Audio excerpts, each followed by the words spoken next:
I was 65 when my son moved back home and said, "Dad, I'm here because I want to take care of you." I believed every word, until the day he padlocked a room upstairs and made one thing clear: no one goes in there. The problem was, when I hired a new housekeeper, I got pulled away by a phone call before I could warn her. I never got the chance to tell her. The next morning, while cleaning the third floor, she accidentally opened the door, and seconds later, her terrified scream echoed through the house. I ran upstairs, and what I saw inside sent a chill down my spine. I'm so grateful you're here watching this with me. Before we go further, drop a comment and tell me, where are you watching? From your city, your state, your country. I'd love to know. Welcome to Revenge Dad, and stay with me, because this story is just getting started. Some elements in this story are fictional, added for storytelling purposes. Any resemblance to real people or places is coincidental, but the lessons here are ones worth keeping. The coffee was already cold. I don't know how long I had been sitting there staring at the mug without drinking from it, but by the time I finally wrapped both hands around it, the warmth was gone. That happened a lot these days. I would start something, pour coffee, open a book, pick up the phone to call someone, and then I would just stop. Somewhere between the intention and the action, I would lose the thread entirely. The kitchen was too big. It had always been too big, even when Barbara was alive, but back then the size of it felt like abundance. Now, it just felt like empty space that echoed. 8 chairs around a table that only ever had one person sitting at it. A double oven Barbara had insisted on, because she loved to cook, for people standing cold and unused against the far wall. A window above the sink that looked out onto the back garden, where the oak tree she had planted the year Nathan was born had turned a deep burning amber in the October morning light. I was 65 years old. I had built 37 commercial buildings across New York and Connecticut over 4 decades. I had started Whitmore Construction with a $20,000 loan from a bank in Queens, and an office so small that my desk chair scraped the wall every time I leaned back. I had shaken hands with mayors and borough presidents and men whose names appeared on buildings twice as tall as anything I ever put up. I had done all of that, and I could not figure out what to do with myself on a Tuesday morning in my own kitchen. Barbara had been gone for 3 years.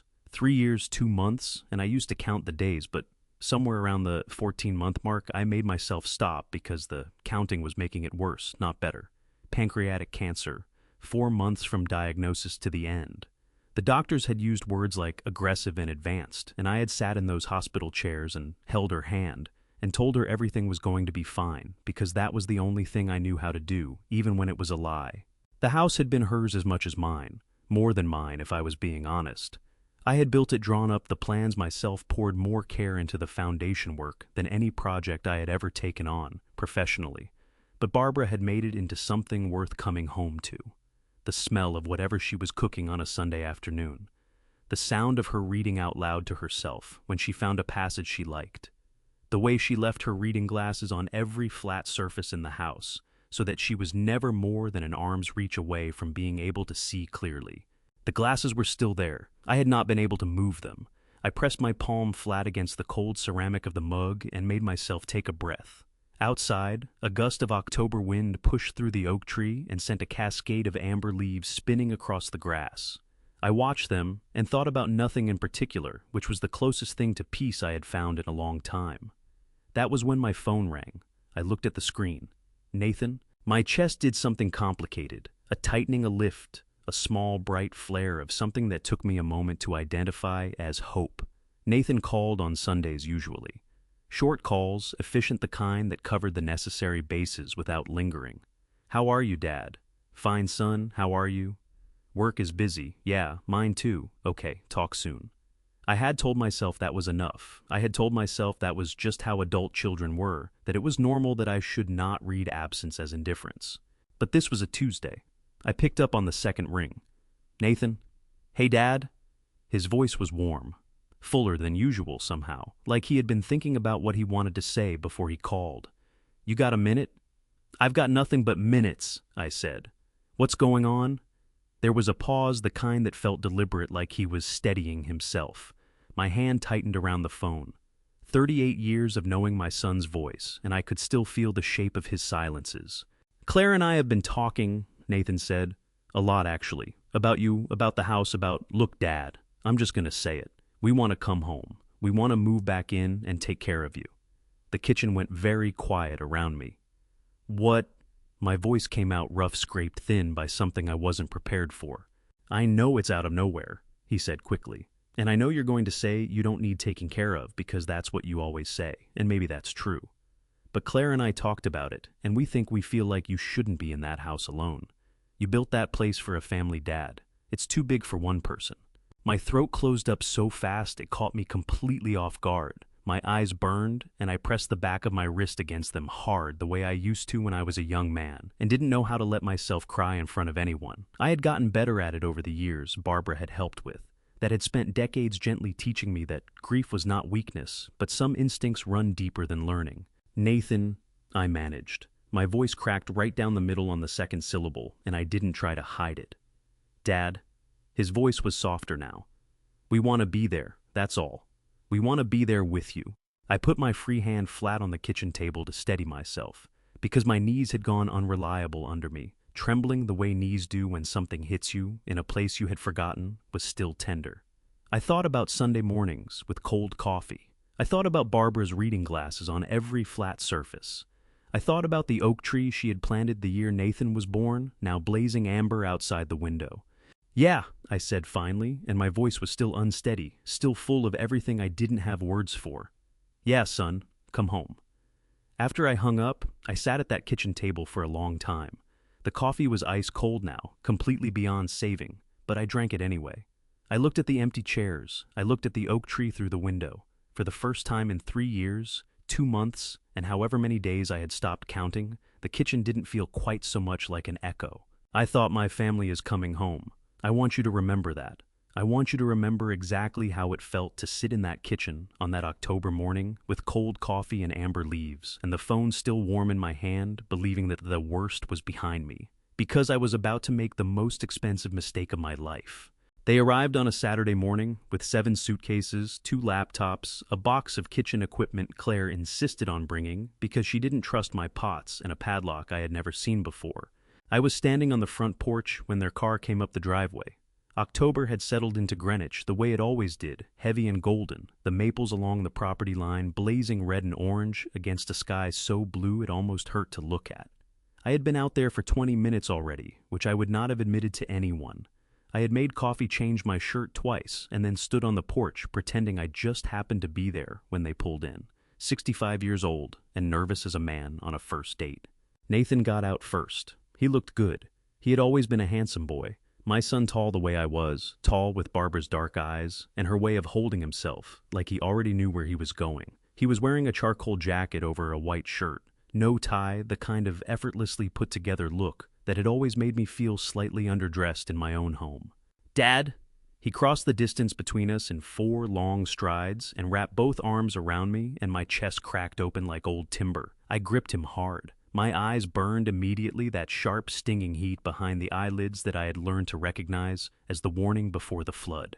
I pressed my jaw against his shoulder and breathed through it, willing myself to hold together for at least another 30 seconds. "Good to have you home," I managed. My voice was wrecked and I didn't care. Claire came around the side of the car with a smile that reached all the way to her eyes. She was a pretty woman, my daughter-in-law neat, composed, the kind of person who always looked like she had just stepped out of somewhere important. She kissed my cheek and squeezed my hand with both of hers, warm and deliberate. "We've been looking forward to this, Elliot," she said. "Really, it's going to be good for all of us."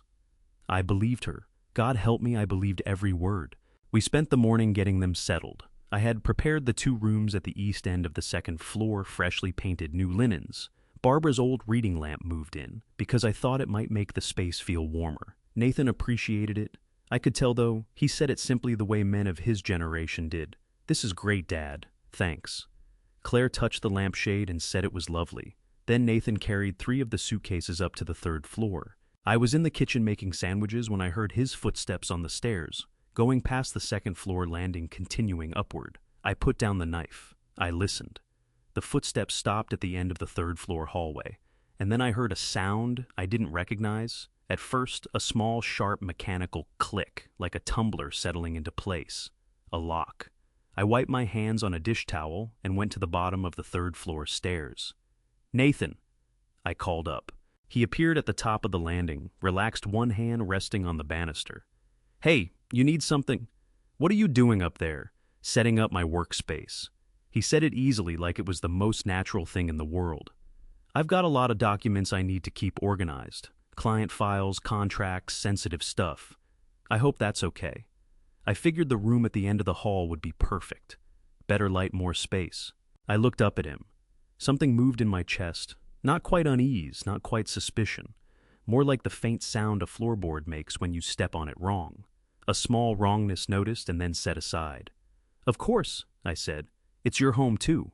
He smiled at me, and it was Nathan's smile, the one I had known since he was 3 years old, and I let the floorboard settle back into place.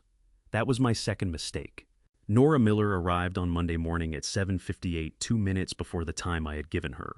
I noted that immediately and approved. She drove a 10-year-old Honda Civic with a dented rear bumper that she had parked carefully and precisely at the edge of the driveway, as far from Nathan's Mercedes as the space would allow.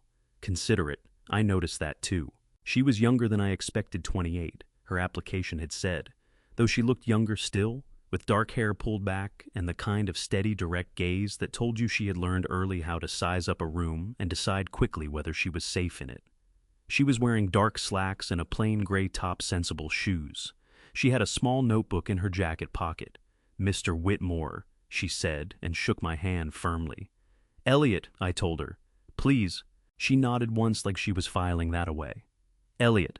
I showed her through the house myself. First floor, the kitchen, the formal dining room, the sitting room, the study, the back garden entrance, the basement, the laundry machines, the utility shelving, the Ethernet runs along the east wall. Second floor, the guest rooms, the main bathroom, the linen closets, the laundry schedule posted on the inside of the utility door. I told her about the wood floors in the hallway, how they needed a specific cleaner or they'd streak. I showed her where the vacuum bags were kept and how the dishwasher had a quirk with the bottom rack that you had to know about, or the glasses wouldn't rinse clean. She asked 2 questions the entire time, both of them precise and practical. She wrote something in her notebook after the second one. We took the stairs to the 3rd floor. I was going to tell her. I had the words ready. "There's a room at the end of the hall, private, don't worry about it. Simple." 30 seconds, and it would have been handled. My phone rang. It was Gerald Marsh at First Consolidated Bank, calling about the refinancing terms on the Whitmore construction line of credit, a call I had been waiting 3 days for, a conversation that had implications for 47 employees and 3 active job sites. I held up one finger to Nora, mouthed, "I'm sorry," and stepped toward the window at the top of the stairs to take the call. It lasted 11 minutes. When I came back, Nora was already on her way down to the 2nd floor, notebook in hand, getting oriented. She had seen the 3rd floor hallway. She had seen the door at the end of it closed and padlocked. But I had not told her what it meant. I stood at the top of the stairs and watched her go and thought I'll mention it later. At lunch maybe, or before she left for the day. I did not mention it at lunch. I did not mention it before she left. By Tuesday morning, the thought had slipped so completely from my mind that it might as well have never existed. That evening, I sat at the kitchen table eating dinner alone, while Nathan's keyboard clicked steadily somewhere above me. The sound drifted down through the ceiling, faint but persistent, like a second heartbeat in the house that wasn't quite in rhythm with mine. At 2 in the morning, I woke up. The house was dark and still. I lay in bed and listened, and there it was again, that sound from the 3rd floor. Keys clicking, a chair rolling slightly on a hard floor, the soft percussion of someone working in the middle of the night when the rest of the world was asleep. I told myself it was just Nathan. I told myself he had always been a hard worker. I told myself I was being a foolish old man reading shadows into sounds. I was half right about one of those things. This is what Nora recounted to me afterwards, sitting at the kitchen table, with her hands around a mug of tea, every detail, in the order. It happened, nothing left out. Not wide open, just barely maybe 2 inches of darkness showing between the frame and the heavy oak panel, thin as a whisper. But in this house, where every door had been closed and every boundary had been drawn with such careful precision, 2 inches was everything. Nora stood in the 3rd floor hallway with her cleaning caddy in one hand and stared at it. She had been working through the house since 7 that morning, methodical and quiet the way she always worked. 1st floor done, 2nd floor done. She had come up to the 3rd floor because it was on the schedule Elliot had written out for her on a yellow legal pad. Neat engineer's handwriting, everything numbered, nothing left to chance. The hallway up here needed dusting. The baseboards needed wiping down. She had not been told about the door at the end of the hall. She had noticed it on her first day, noticed the padlock hanging from it, noticed the way Elliot had moved past it without comment when his phone rang and pulled him away. She had assumed it was storage, a room full of old furniture or filing boxes or the kind of accumulated weight that older houses carried. The padlock was hanging open now, unlatched, the shackle released, swinging loose from the hasp. She stood there for a long moment, her cleaning caddy feeling suddenly very heavy in her hand. Every practical instinct she had developed over 28 years of learning how to stay out of trouble told her to turn around, go back downstairs, pretend she had never seen it. But the padlock was open, and she was supposed to clean the third floor. She pushed the door inward with 2 fingers. The smell hit her first, not dust. Not the cedar and old paper smell she had expected, but something electric and close, like the inside of a server room. Cool air breathed out against her face. Then her eyes adjusted to the light from the monitors. 6 of them arranged in an arc across a long desk that ran the entire length of the far wall. All of them, on all of them, active, their blue-white glow filling the room with cold, flat light. Nora's hand tightened on the door frame so hard her knuckles ached. On the screens, numbers. Columns and columns of numbers. Transaction records scrolling in slow, continuous lines. Account numbers she didn't recognize, routing codes, currency conversions between dollars and euros, and Singapore dollars and Cayman Islands accounts. One screen showed what appeared to be a corporate filing. She caught the words Delaware and LLC and subsidiary before her eyes moved on. Another displayed a spreadsheet so dense with figures that it made her vision blur. And on the far left monitor, a grid of camera feeds. Nora's breath left her body all at once. She knew those rooms. The kitchen where she had made coffee that morning. The front hallway where she had hung her jacket on the hook by the door. The sitting room, the study, the second floor landing. And Elliot's bedroom. His private bedroom where he slept alone in the house he had built. Where he kept Barbara's reading glasses on the nightstand. Because he could not bring himself to move them. Nathan had cameras in every room of his father's house. Her legs carried her deeper into the room before she had consciously decided to move. On the desk beside the keyboard, stacks of manila folders, each one labeled in Nathan's precise handwriting. She tilted her head and read the tab on the nearest one, Whitmore Construction LLC Q3 Transfer Summary. She straightened up and looked at the wall behind the desk. It was a large corkboard, the kind you'd find in a detective's office in a movie, covered in photographs and printed documents connected by lines of red string. Faces she didn't recognize, men in suits, a woman outside what looked like a courthouse, several people photographed from a distance as if they hadn't known the camera was there. And in the center of the board, larger than the others, a photograph of Elliot. It had been taken without his knowledge, she could tell from the angle slightly elevated from somewhere across the street, from what she recognized as the Whitmore Construction Building in Midtown. He was walking out of the front entrance with a coffee cup in one hand, squinting against the morning sun, looking like a man who had somewhere to be and knew exactly how to get there. Below the photograph, a handwritten note on an index card pinned directly beneath his face. She leaned in close to read it. Final phase transfer of control. The floor seemed to tilt under her feet. Her hand shot out and grabbed the edge of the desk to steady herself, her fingers landing on a stack of folders that skidded sideways and fanned across the surface. She stared at those 4 words until they stopped making sense, and then started making a terrible, specific kind of sense all over again. She noticed something then on the leftmost monitor, the one showing the camera feeds. In the upper right corner of the grid, a small square she had missed before. It was showing this room, from above, from inside the system itself, a secondary feed running parallel to everything else. A loop of data she didn't have the technical knowledge to understand, but understood instinctively. Someone was watching Nathan's room from inside Nathan's own system. Someone had gotten there first. The front door opened downstairs. The sound traveled up through the bones of the house, the way sounds do in old buildings, clear and unmistakable, the specific heavy thunk of that particular door. The one Elliot had hung himself and had never quite gotten to sit perfectly flush in the frame. Nathan was home. I heard her from 2 floors down.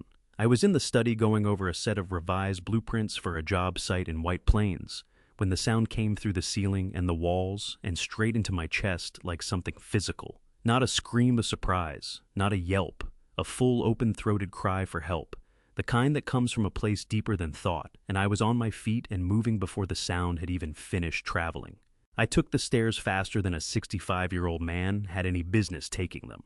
My hand burned on the banister. My heart hammered so hard I could feel it in my back teeth. By the time I reached the third-floor landing, I was breathing like I had run a mile, and what I saw stopped me cold. Nora was pressed against the hallway wall outside the open door, both arms wrapped tight around herself, her face the color of old chalk. She was shaking, not the delicate kind of shaking that looks dignified in movies, but the real kind, the whole-body kind, where your hands vibrate and your jaw works and you can't get your feet to feel like they belong to you. Her eyes were fixed on Nathan. Nathan stood in the doorway of the room. He had not touched her. He was simply standing there, one hand resting on the doorframe and looking at her with an expression I had never seen on my son's face before. Not anger, something colder than anger, something that did the work of a threat without using a single word. "Nora," my voice came out steadier than I felt. "Come here." She moved away from the wall and toward me, and I put one hand briefly on her shoulder. She flinched hard at the contact, then steadied, and I looked at my son. "Dad," Nathan said. His voice had shifted, softened, the cold thing in his eyes dialing back so fast, I almost doubted I had seen it. "She was in my office. I don't know what she was doing in there, but—" "Give me a minute with her," I said. Something moved across Nathan's face. He didn't like that. He covered it quickly, smoothed it over with the practiced ease of a man who had learned long ago how to look like whatever the situation required. He nodded, stepped back, and pulled the door most of the way closed behind him. I looked at Nora. Her hands were still shaking, fingers curled against her palms. Her breathing was shallow and fast, the kind that means your body is trying to decide between fight and flight, and hasn't committed to either. "Are you hurt?" I asked. She shook her head hard. No, I'm—" The door was open. I thought he'd forgotten to lock it. I just went into dust and I saw— Her voice broke on the last word, split right down the middle, and she pressed the back of her hand against her mouth. Her eyes filled, but she blinked it back with what I could tell was a fierce, practiced effort. "Mr. Whitmore, Elliot, there are cameras. He has cameras in your bedroom." The floor did not tilt. The walls did not move. I have spent 40 years in rooms where bad news gets delivered across tables, and I have learned how to receive it without letting my face become a window. But something happened inside my chest in that moment. A slow tectonic shift, like a foundation settling after an earthquake, the kind of movement you feel rather than see. I stepped past Nora and pushed the door open. The monitors were still on. The transaction records still scrolled their endless columns of numbers across the blue-white screens. The camera grid still showed every room in my house, including my bedroom, including the nightstand, where Barbara's reading glasses sat exactly where she had left them. And on the corkboard on the far wall, my own face looked back at me. I walked closer. I read the index card pinned beneath my photograph.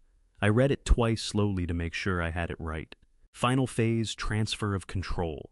My son had built a room in my house. He had filled it with evidence of things I could not yet fully understand, and he had put my face at the center of it, labeled like a problem to be solved. I stood there, and I let myself feel it, the full weight of it dropping through me floor by floor, the way a building comes down when the support columns go. I felt it in my sternum and my throat and somewhere behind my eyes that went dangerously hot. Then I pulled it back, all of it. I packed it down somewhere deep and load-bearing, the way you pack gravel into a foundation, tight and compressed and immovable. I turned around. I walked back into the hallway. Nathan was waiting at the top of the stairs, hands in his jacket pockets, watching me with those careful, measuring eyes. "Dad," he started. "Go wash up," I said. My voice was even, unhurried. The voice I used in boardrooms when the other side of the table thought they had the advantage. "Dinner's at 7. Nathan's mouth opened, closed. For just a moment, something flickered behind his eyes. Confusion, recalculation, the quick internal scramble of a man whose plan has just encountered a variable he didn't account for. He had expected anger. He had prepared for anger. Anger he could manage. He did not know what to do with this. "Okay," he said finally. "Sure, Dad." He went downstairs. I waited until I could no longer hear his footsteps. Then I walked to Nora's side and lowered my voice until it was barely above a breath. 7 a.m., I said. "The coffee shop on Post Road, the Riverside Roast. You know it." She nodded, her eyes wide and fixed on mine. Don't drive your own car, take the bus, tell no one you're going, tell no one we spoke. I held her gaze for a moment longer. Can you do that? Her chin came up, her jaw set. The shaking in her hands had not stopped entirely, but her eyes had gone steady and clear, the look of someone who has decided to stop being afraid and start being useful. Yes, Nora said. The Riverside roast opened at 6:30. I was there at 6:22. I had not slept. I had sat at the kitchen table after dinner with a glass of water I never drank, listening to Nathan move around upstairs, listening to the low murmur of his and Claire's voices through the ceiling, and I had felt the weight of what I now knew pressing down on my sternum, like a hand that would not lift. At some point the kitchen had gone dark around me, and I had not bothered to turn on the lights. I just sat there in the dark and breathed and thought about the photograph of my own face pinned to a corkboard in my own house. At 5 a.m. I gave up on the pretense of sleep, entirely put on my coat, and drove to Post Road. The coffee shop was warm and smelled of espresso and cinnamon, the particular smell of early mornings in New England diners that Barbara had always loved. She used to say that coffee shops in Connecticut smelled like the best version of a sundae. I stood just inside the door for a moment and let it hit me, that smell, and my throat tightened so fast it surprised me. I found a corner table, the one farthest from the window, with a clear sightline to both the front door and the counter. Old habits. 40 years of sitting across tables from people who wanted things from me had taught me to always know where the exits were. I ordered 2 coffees before Nora arrived. Black for me, the other one I left to her. She came in at 6:58, 2 minutes early. She was wearing a dark jacket over jeans, her hair down, and she was carrying a paper bag that turned out to contain 2 blueberry muffins she set on the table between us, without comment. I looked at the muffins and felt something move in my chest, a small, unexpected warmth, the kind that comes from an act of ordinary human consideration in an extraordinary moment. "Thank you," I said. She sat down across from me, wrapped both hands around the coffee mug, and met my eyes directly. No preamble, no small talk. "Tell me what's going on," she said. So I told her. I told her about Whitmore Construction, about the loan from the Queens Bank, about the first job, a parking structure in the Bronx, that I had sweated over for 8 months, and that was still standing 40 years later. I told her about the 47 people who came to work every morning because the company existed. I told her about Barbara, about the 23 years we had built that life together, about the 4 months between diagnosis and the end. Nora listened without interrupting. She broke off a piece of muffin and ate it, and kept her eyes on my face and let me talk, and I cannot tell you how rare that is to be listened to, like that without someone waiting for their turn. Then I reached into my coat pocket and took out the envelope. It was old, the paper had gone soft at the folds, the kind of soft that comes from being handled many times over many months. My name was written on the front in Barbara's handwriting. That particular slant, she had letters that leaned slightly forward as if they were always in a hurry to get somewhere. Nora looked at the envelope. Her eyes moved to my face. She did not reach for it, did not ask. She waited. "She gave this to my brother Harold to keep," I said. "Harold is a retired federal judge up in Albany. She told him, don't give it to Elliot unless he comes looking for it himself." My voice had developed a crack in it, somewhere in the last 2 sentences, a hairline fracture running through the middle of every word. I pressed on anyway. "He mailed it to me last month. He said he thought the time had come." I unfolded the letter and smoothed it flat on the table between us. Barbara's handwriting, 3 paragraphs. I had read it so many times in the past month that I had it memorized, but seeing it on the table in the morning light of a coffee shop still hit me like something new. She had found out, she wrote, that Nathan had borrowed money from the family trust fund, a substantial amount, twice over the course of 2 years, and had not told me. She had confronted him privately, and he had made promises he had not kept. She did not believe the money was the point. She believed the secrecy was the point. A man who hides financial decisions from his father while accepting that father's trust is a man who has decided that the relationship is a resource rather than a bond. Her words, not mine. She had always been better with words than I was. If you're reading this, the letter ended, then something has happened that I was afraid might happen. I don't know what Nathan has done or how far it has gone. I only know that I am afraid for you, and that I love you, and that I am sorry I cannot be there to sit beside you while you figure it out. My eyes burned so fiercely that I had to look away from the page up at the ceiling, blinking hard against the heat behind my eyelids. My jaw was clenched so tight I could feel it in my temples. I pressed the back of my thumb against the corner of my eye and held it there. Across the table, Nora's hand moved. She placed it flat on the table, not touching mine, just there. Present. A small, quiet gesture that asked for nothing and offered everything it could. She knew, Nora said softly. She always saw further than me, I said. I folded the letter carefully, creased it back along its old lines, and put it back in my coat pocket where it lived now, close to me. Then I looked at Nora Miller, 28 years old, who had come to my house for a paycheck and ended up sitting across from me in a corner booth at 6:58 in the morning, and I told her what I needed. Just her eyes, just her presence in that house moving through it the way she already did, invisible and observant. A second phone prepaid that I would provide.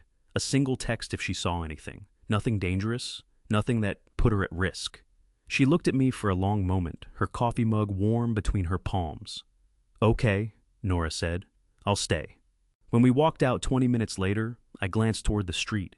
2 blocks down, a silver car was parked facing away from us. I recognized the make. I recognized the color. It was Claire's car. Maggie Cole had worked for Whitmore Construction for 30 years, 4 months, and 11 days. I know the exact number because she told me once at her 30th anniversary lunch, delivered in the same dry, precise tone she used when she caught an error in a subcontractor's invoice. 30 years, 4 months, 11 days.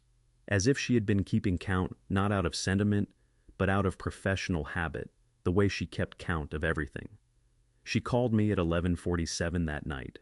I was still awake. I had not been sleeping well since Tuesday, since the room and the corkboard and my own face staring back at me from a photograph taken without my knowledge. I was sitting in the study with a glass of bourbon I had barely touched when my phone lit up with her name, and the knot in my stomach that had been living there for 3 days pulled itself 1 notch tighter. Maggie. I picked up on the first ring. "What's wrong?" Her voice was steady, the way Maggie's voice was always steady. But underneath the steadiness was something I had never heard from her before in 30 years. A careful, controlled fear, the kind that comes not from panic, but from a person who has had time to think about something and has thought about it long enough to understand exactly how bad it is. "Elliot, I need you to come in tomorrow morning, early, before anyone else gets here." A pause. "I found something in the Q3 books, something I can't explain, and I've been trying to explain it for 2 weeks, and I can't." My hand tightened around the phone. "Tell me, not on the phone?" Her voice dropped half a register. "Tomorrow, please."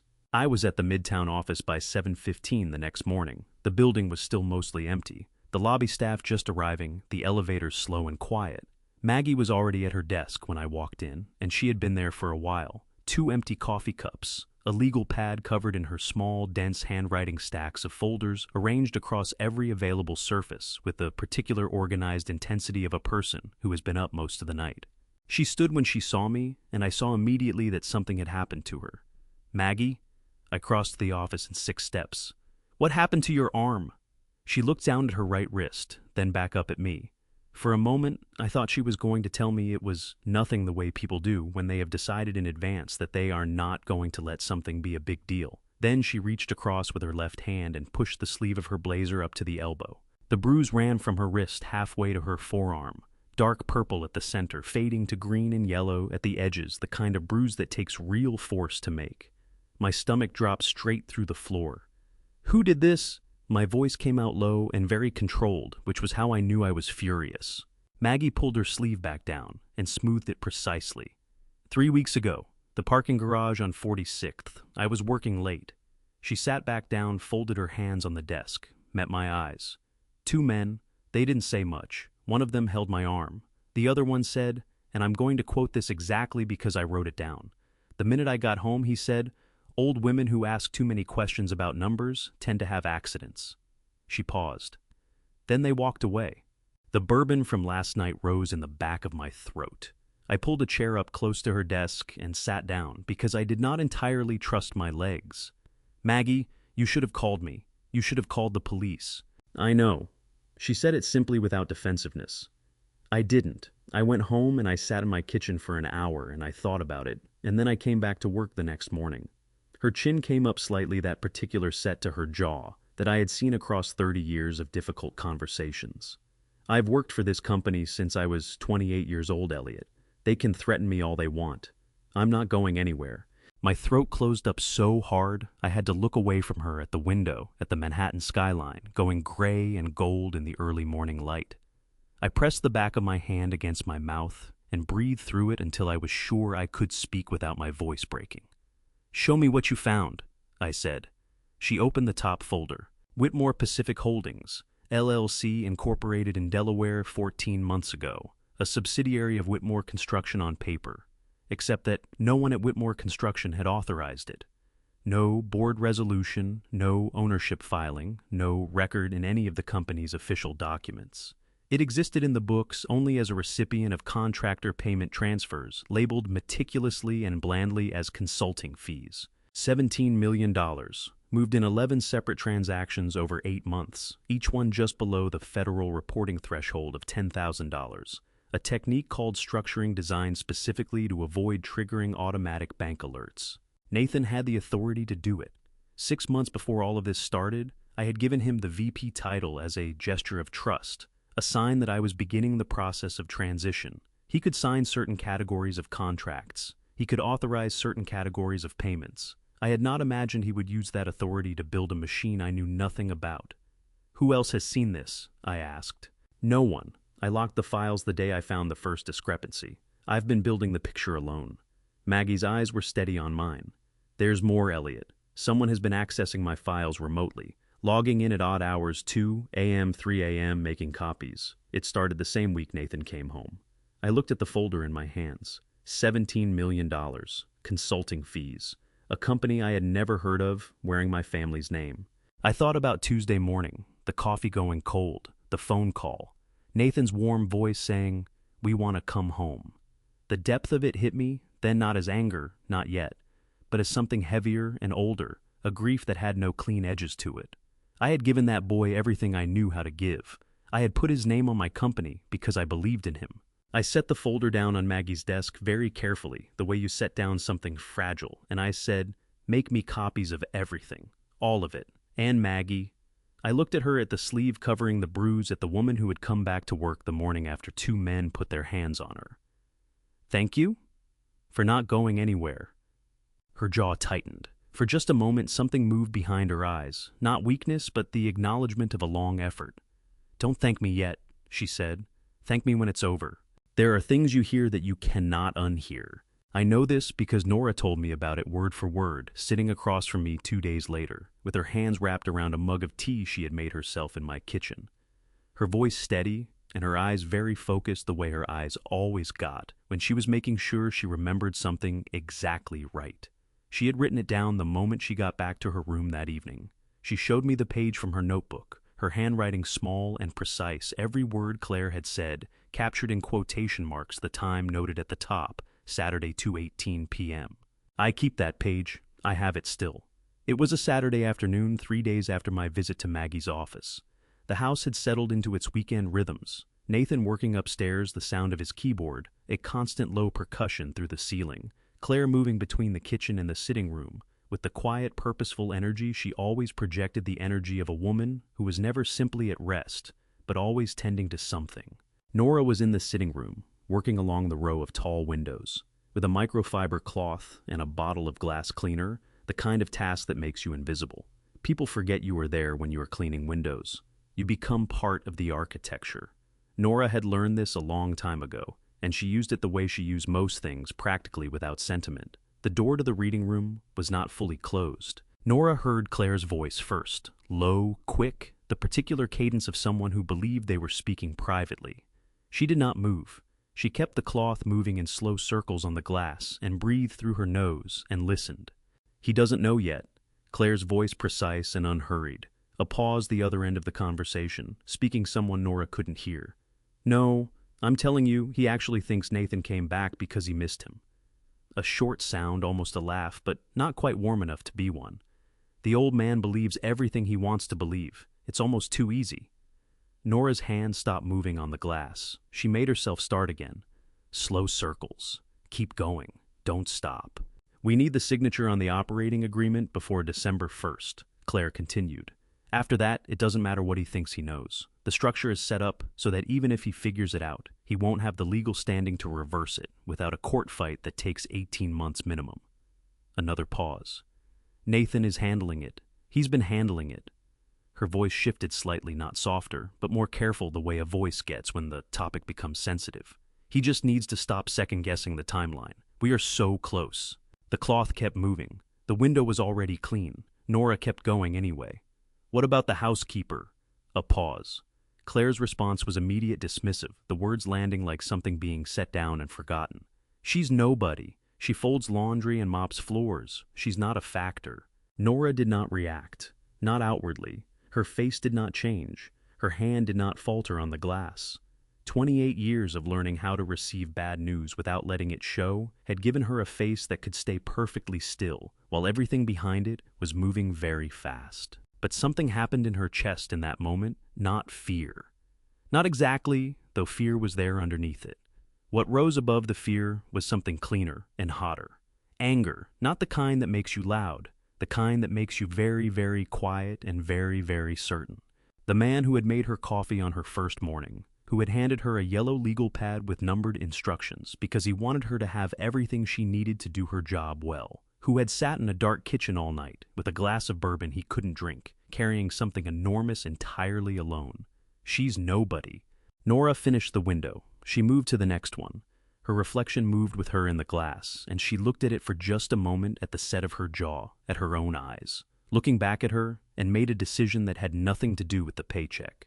She heard the reading room door open, fully heard Claire's heels on the hardwood, moving toward the kitchen, and kept her back to the hallway cloth, on glass, entirely ordinary. That evening, she went to her room, took out her notebook, and wrote down every word. Then she took out the prepaid phone Elliot had given her, small and plain, a flip phone from a drugstore on the post road that he had handed her in a paper bag with the receipt still inside, and she typed a message. 3 words. She looked at them on the screen for a moment, then she pressed send. My phone buzzed on the kitchen counter at 9:43 that evening. I was washing up the dinner dishes, running hot water over a pan, listening to the sound of Nathan's television from upstairs, and trying to feel like a man eating dinner in his own home, rather than an actor performing the role. I picked up the prepaid phone and read the message. Claire knows everything. I read it twice. Then I set the phone face down on the counter and stood at the sink with the hot water still running over my hands, and I thought about the parking garage on 46th Street, and the bruise on Maggie's arm, and the corkboard on the 3rd floor, and the photograph of my own face with 4 words written beneath it. The water was getting too hot. I could feel it. I didn't move my hands. I thought every person in this house is playing a role. Nathan is playing the devoted son. Claire is playing the supportive wife. Nora is playing the invisible housekeeper. And I have been playing the foolish old man who doesn't know what's happening in his own home. I turned the water off. I dried my hands. I picked up the phone again and typed back slowly because the keys were small and my fingers were not built for them. Can you get into the study tomorrow morning before Nathan comes down? The reply came in 4 minutes. Yes. When? 7 a.m. I typed. I'll leave the door unlocked. I set the phone in my coat pocket and went back to the dishes. Above me, Nathan's television murmured through the ceiling, some late-night program, the sound of a world continuing on, as if nothing had shifted. But everything had shifted. The foundation had cracked quietly in the dark, the way foundations do when the pressure has been building for too long without anyone noticing. I had noticed now. Before I tell you what my lawyer found in those documents, something that changed everything I thought I understood about my own son, I need to know if you're still with me. Drop the number 8 in the comments right now. Just the number 8. It tells me you're here, and honestly, after what I'm about to share, I don't want to say it to an empty room. And a quick note, the story you're hearing contains some fictional elements built for the purpose of meaningful storytelling.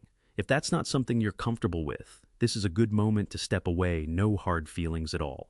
Nathan put the papers on the dinner table on a Tuesday evening, between the salad and the main course, as if he were passing the salt. I had been expecting it, not that specific evening, not that specific moment. But I had known it was coming, the way a storm is coming when the pressure drops and the birds go quiet. The operating agreement had been mentioned twice in the past week, once casually. The way Nathan mentioned things he wanted me to think were casual, and once more directly dressed up in the language of restructuring and modernization and positioning the company for the next decade. He had done his homework. I will give him that. The presentation was good. I've been working with a corporate attorney, Nathan said, setting the folder beside my plate with a care that was itself a kind of performance. The structure he's recommending would give the company more flexibility, better protection against liability. It positions us well if we ever want to bring in outside investment. He opened the folder to the first page and turned it toward me. Basically, it just formalizes the transition of day-to-day operational authority. You'd still be majority owner of record. This is about governance, not ownership. Claire passed me the breadbasket and smiled. The smile of a woman watching something she had rehearsed many times finally being performed. I looked at the document, then I looked at my son. "Let me read it," I said. I took my time. I read every page, every clause, every defined term in the definition section at the back. I asked Nathan 3 questions about the indemnification provisions, about the threshold for major expenditure approvals, about what happened to the voting structure in the event of a deadlock. He answered all 3 smoothly without hesitation, which told me he had prepared for those questions specifically, and probably others I hadn't asked. What the document actually said, stripped of its careful language, was this: if I signed, Nathan would control 51% of the voting rights in Whitmore construction. My name would remain on the letterhead. My opinion would remain welcome at the table, but the table itself and every decision made at it would belong to my son. I set the last page down. I picked up my fork. "Give me until tomorrow morning," I said. "I want to sleep on it." Nathan's jaw tightened just barely, just for a half second. A micro-expression that came and went so fast that if I hadn't spent 38 years watching my son's face, I would have missed it entirely. Then he nodded easy and agreeable. "Of course, Dad. Take all the time you need." What he did not know was that Nora had been in my study 40 minutes before dinner. I had left the folder on my desk that afternoon, after Nathan slid it under my door with a note that said, "Whenever you're ready." I had photographed every page with my phone and sent the images to Margaret Haynes at Haynes & Associates. Then I had called Nora into the study on the pretext of asking her to dust the bookshelves, and while she moved the cloth along the upper shelves with her back to the door, I had made a clean photocopy of every page on the machine in the corner, collated it in the correct order, and slid it back into the folder in place of the originals. The originals went into a manila envelope that Nora tucked inside her cleaning caddy under a stack of fresh microfiber cloths. She had not asked me any questions. She had kept her eyes on the bookshelves and her hands on the cloth, and her face entirely neutral. And when she left the study 15 minutes later, she was carrying the caddy in one hand and a can of wood polish in the other, and she nodded to Nathan in the hallway without breaking stride. I had never admired anyone's composure more in my life. So, when I sat at that dinner table and read Nathan's document and set it down and said, I needed to sleep on it, what I was actually doing was giving Nora time to get the originals out of the house. She took the bus back to Yonkers that evening with the manila envelope in her bag, and by 9 o'clock it was in a FedEx package addressed to Margaret Haynes at Haynes & Associates, East 48th Street, Manhattan, marked urgent and confidential. Maggie had given me the name she had worked with Margaret years before on a contract dispute and said she was the only attorney she had ever met who read every page before she spoke a word. The next morning, I signed the photocopy.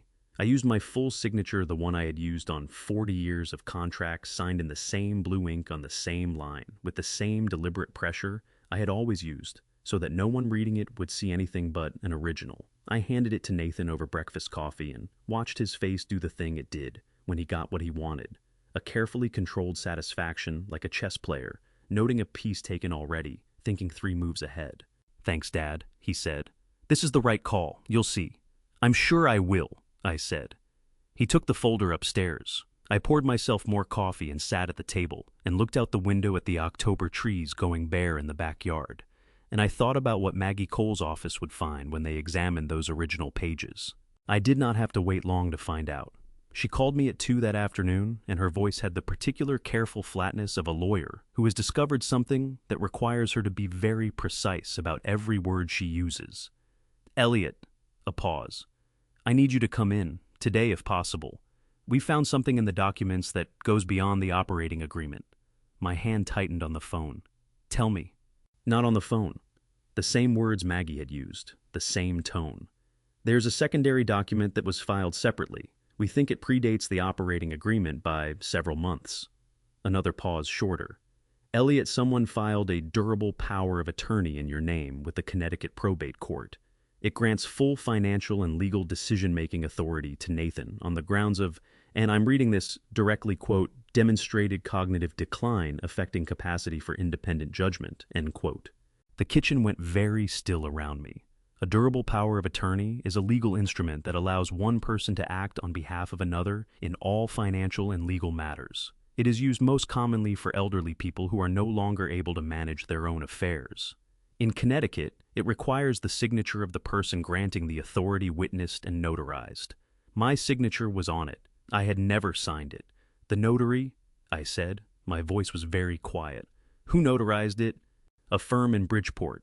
We're looking into them now. Margaret's voice stayed careful and level, the voice of someone delivering information that requires the recipient to stay functional. Elliot, this document was filed 4 months ago. If it had gone uncontested, Nathan would have had the legal authority to make every financial decision on your behalf. Bank accounts, property, the company, all of it. I set my coffee mug down on the table. I did it slowly and deliberately, the way you move when you are making sure your hands do not shake. He had not been planning to wait for me to die. He had been planning to make me disappear while I was still sitting at my own table, drinking my own coffee, looking out at my own trees. I'll be there at 4, I said. Raymond Castillo's office on Park Avenue looked nothing like I expected. I had been in enough offices over 40 years to know what power looks like when it wants to announce itself. The mahogany desk, the frame commendations on the wall. The view of the skyline positioned precisely so that whoever sat across from you had to look past the man to see the city. Ray Castillo had none of that. His office was a single room on the 14th floor, 2 windows facing north, a round table with 4 chairs, a whiteboard with nothing written on it, and a coffee maker on the counter that looked like it had been purchased at a Target sometime during the previous decade. He was already standing when I came in, and he shook my hand with a grip that was firm without being performative, the handshake of a man who had nothing to prove and knew it.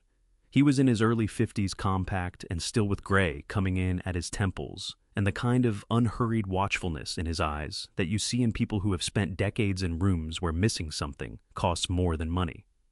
"Mr. Whitmore," he said, "sit wherever you're comfortable. Can I get you coffee?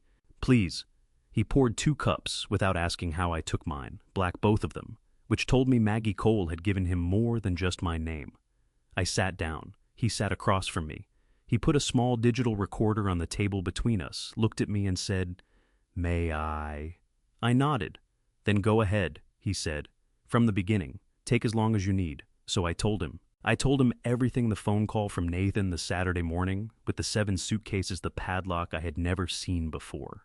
I told him about the open door and what Nora had found inside. I told him about Maggie and the bruise on her arm and the $17 million moving through a company I had never authorized. I told him about the operating agreement and the photocopy and the durable power of attorney filed in my name by a notary in Bridgeport who had never met me. Ray Castillo listened for 41 minutes without interrupting me once. He didn't write anything down. He didn't check his phone. He didn't nod along in the performed way that people do, when they want you to know they're listening rather than actually listening. He just sat across the table with his coffee going cold in front of him and his eyes on my face. And I had the distinct sense that he was not only hearing the words, but filing them in some interior architecture that was considerably more organized than anything I could see. When I finished, the room was quiet for a moment. Outside, Park Avenue moved through its midday rhythms, taxis, delivery trucks, the particular compressed energy of Midtown in the middle of a working week. Ray picked up his coffee, took a sip, set it back down. "Mr. Whitmore," he said, "what you're describing isn't just elder financial abuse, though it is that, and it's serious under New York social services law. What you're describing is federal." He said the last word without drama, without emphasis, which somehow made it land heavier than if he'd underlined it. The offshore routing, the shell company, the structuring to stay below reporting thresholds, that's wire fraud, under Title 18, Section 1343 of the United States Code. The movement of money derived from illegal activity through your company is money laundering under Section 1956. Both of those are SDNY offenses. Southern District has jurisdiction because your company operates out of Manhattan. He paused. We're talking about 10 to 20 years at the federal level before we even get to the state charges. My hands were flat on the table in front of me. I looked at them. 65 years old, the hands of a man who had poured concrete and read blueprints and shaken hands across tables in every borough of New York. I had built things with Lay's hands. I had signed my name to things that lasted. I don't want him in prison, I said. Ray looked at me, not with surprise exactly, more with the careful attention of a man recalibrating. What do you want? He asked. I want him to have no choice, I said. I want every person who matters, the people at my company, the people in this city who know my name, I want all of them to see exactly what he did. I want him to have to stand in front of that and admit it with no exit and no alternative version of events. I met Ray's eyes across the table. Can you build me that? Ray was quiet for a moment. Then he said, Give me 3 weeks.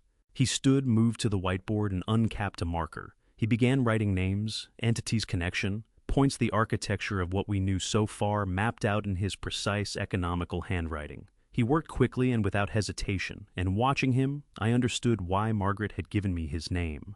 This was a man who had spent 22 years at the FBI, learning how the machinery of financial crime worked, and he had brought all of that knowledge into a room with a whiteboard and a 10-year-old coffee maker, and he was already 3 steps ahead of where I was standing. I'm going to need access to everything Maggie has compiled, he said, without turning from the board. And I want the prepaid phone Nora is using. I'll set up a secure channel. He paused, marker hovering. One more thing.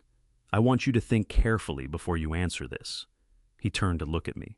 Did Nathan ever bring anyone to the house? Anyone from outside the country, maybe? Someone he introduced as a business contact, Osbastos. The question landed somewhere specific, the way a well-placed question does when it has been aimed at something the asker already suspects. I felt it before I knew what I was reaching for, a memory from almost a year ago. A dinner at the house in late November, the dining room with the good china, because Nathan had said it was someone worth impressing. A man in his mid-50s, European, with the kind of polished stillness that comes not from calm, but from long practice at concealment. He had spoken with a slight accent I hadn't been able to place. He and Nathan had talked about real estate, about international markets, about the movement of capital across borders, in a world where borders meant less every year. I had poured the wine. I had passed the bread. I had been a gracious host to a man whose name I was struggling now to fully recall. There was someone, I said slowly. Last November, Nathan called him a friend from the Geneva real estate market. I looked at Ray. I poured wine for him in my own dining room. Ray's expression didn't change, but something behind his eyes did a sharpening, a focusing, the look of a man who has just had a hypothesis confirmed. He turned back to the whiteboard and wrote a single word, followed by a question mark. Can you remember his name? Ray asked. I pressed my fingers against my temple. The dinner came back in pieces, the good china, the candles Barbara's sister had given us years ago, that Nathan must have found in the credenza, the man's careful, considered way of speaking. Vale, I said finally. I think Nathan called him Vale. Ray wrote it on the board, underlined it once. I'll be in touch, he said. In the meantime, go home, have dinner. Say nothing to Nathan that you wouldn't say if you assumed he could hear every word. He looked at me steadily. Because he probably can. I drove home on the I-95 as the sun went down over the Sound, the water going flat and silver in the October dusk. I thought about a man named Vale sitting at my dining room table. I thought about the wine I had poured for him, the bread I had passed, the ordinary hospitality of a man who had no idea what was sitting across from him. I had shaken his hand at the end of the evening. He had thanked me for a lovely dinner. I had said anytime, come back soon. Ray Castillo called me on a Thursday morning, 10 days after our meeting on Park Avenue. I was in the kitchen when the prepaid phone buzzed, the one Ray had given me, to replace Nora's a different number. A different carrier routed through a relay that he had set up, and explained to me in terms I mostly followed.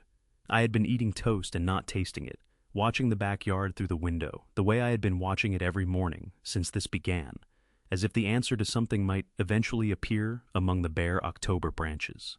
Sit down, Ray said when I picked up. I'm already sitting. Sit down lower. I pushed back from the table and put both feet flat on the floor and waited. He started with the number, $43 million. He said it the way you say a number that is too large to be absorbed on the first pass, clearly without inflection, giving it room to land. I sat with it for a moment, feeling it settle into me like something very heavy finding the bottom. Say that again, I said. $43,217,000, Ray said. Moved through Whitmore construction over 22 months. 19 separate transactions, all structured to stay below the Federal Bank Secrecy Act, reporting a threshold of $10,000, routed through Whitmore Pacific Holdings to 3 intermediary companies in Singapore, then converted and transferred to accounts in the Cayman Islands and Luxembourg.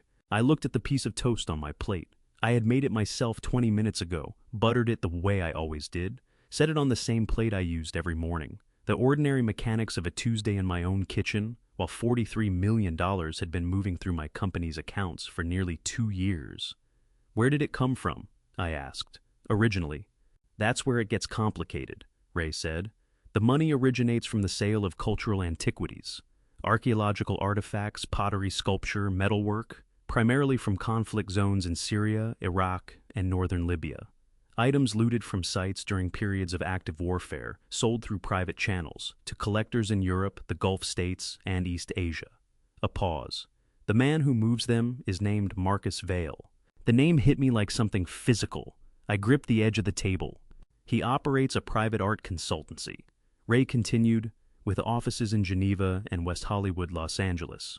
On paper, he's a legitimate dealer, high-end clients museum, quality pieces, the kind of provenance documentation that takes years to challenge. In practice, Interpol's Cultural Property Unit has been building a case against him for 4 years. They know what he is. They haven't been able to prove it in court. Another pause. Until now, potentially. I thought about the dinner in November, the careful, considered voice, the slight accent I hadn't been able to place, French I thought now, or Swiss French, the particular flatness of someone who had learned English in Geneva. The way he had talked about the movement of capital across borders, as if it were simply whether a natural phenomenon to be navigated rather than a choice being made. I had found him charming. The thought made me want to put my fist through the kitchen window. Nathan was the mechanism, Ray said. Vale needed a legitimate American construction company, something with a long track record, a respected name, real contracts, and real revenue that could absorb irregular cash flows without attracting attention. Your company was perfect. Old enough to have credibility, active enough to have complex financials, and Nathan was already inside it. He stopped. I don't think Nathan fully understood what he was getting into at the beginning, but he understood enough, and he kept going. I breathed through my nose slowly the way I had been teaching myself to breathe through things for the past 3 weeks. Is there more? There's a life insurance policy, Ray said. Nathan took one out on you 8 months ago. $2 million. He's the sole beneficiary. The line was quiet for a moment. The broker who arranged it operates out of an office in West Hollywood, same building as one of Vale's subsidiary companies. The kitchen felt very small suddenly, the walls closer than they had been a minute ago. I looked at the bare October branches outside the window and thought about a man I had never heard of 8 months ago, sitting in an office in Los Angeles, arranging to be paid $2 million upon my death. Elliot, Ray said. His voice had shifted, still careful. But underneath the carefulness, something that I recognized from 40 years of working with people as concern. There's one more thing. I need to tell you about a young man named Danny Walsh. I knew the name. It took me a moment to place it. IT department, Whitmore Construction. A quiet, precise kid who had come to the company straight out of NYU, who had rebuilt the company's entire network infrastructure in 18 months, and had never once been late with a report. Nathan had fired him 7 months ago. Misconduct, the termination letter had said. I had not examined it closely. I had trusted Nathan's judgment. I should not have trusted Nathan's judgment. Danny discovered that someone was installing remote access software on the company's accounting system, Ray said. He found the installation logs, traced them back to a device registered to Nathan, and made the mistake of documenting what he found before deciding what to do with it. Nathan found out he was documenting it and terminated him before he could go further. A pause. But before he left, Danny did 2 things. He copied 22 months of raw transaction data onto a USB drive, and he came to your house. I sat up straighter. What? You called him in to service the home network at the Greenwich property, about 9 months ago. He came on a Saturday morning, spent 3 hours on site. Ray's voice was steady. While he was there, Danny did something I wouldn't understand until much later. He embedded a dormant monitoring process inside the home network firmware itself, not targeted at anything specific, but designed to attach automatically to any surveillance system that was subsequently installed on the network and mirror its feed to an external address. He said he didn't know what Nathan was planning. He only knew something was wrong and that if a camera system ever went up in that house, someone outside it should be able to see what it saw. 3 weeks after Nathan moved in and set up his equipment on the 3rd floor, the process activated on its own. Danny has been receiving a copy of the camera feed ever since. I put my hand over my mouth. I sat at my kitchen table in the house I had built, and I thought about a 24-year-old kid who had been fired for doing his job correctly, who had come into this house under the guise of a service call, and who had left behind 2 things, a hidden data feed and a USB drive in a wall, not knowing if anyone would ever find them simply because he believed the truth needed somewhere to live. "Where is he now?" I asked. "I spoke to him yesterday," Ray said. "He's been working freelance since the termination. He's willing to cooperate fully. He wants to." A brief pause.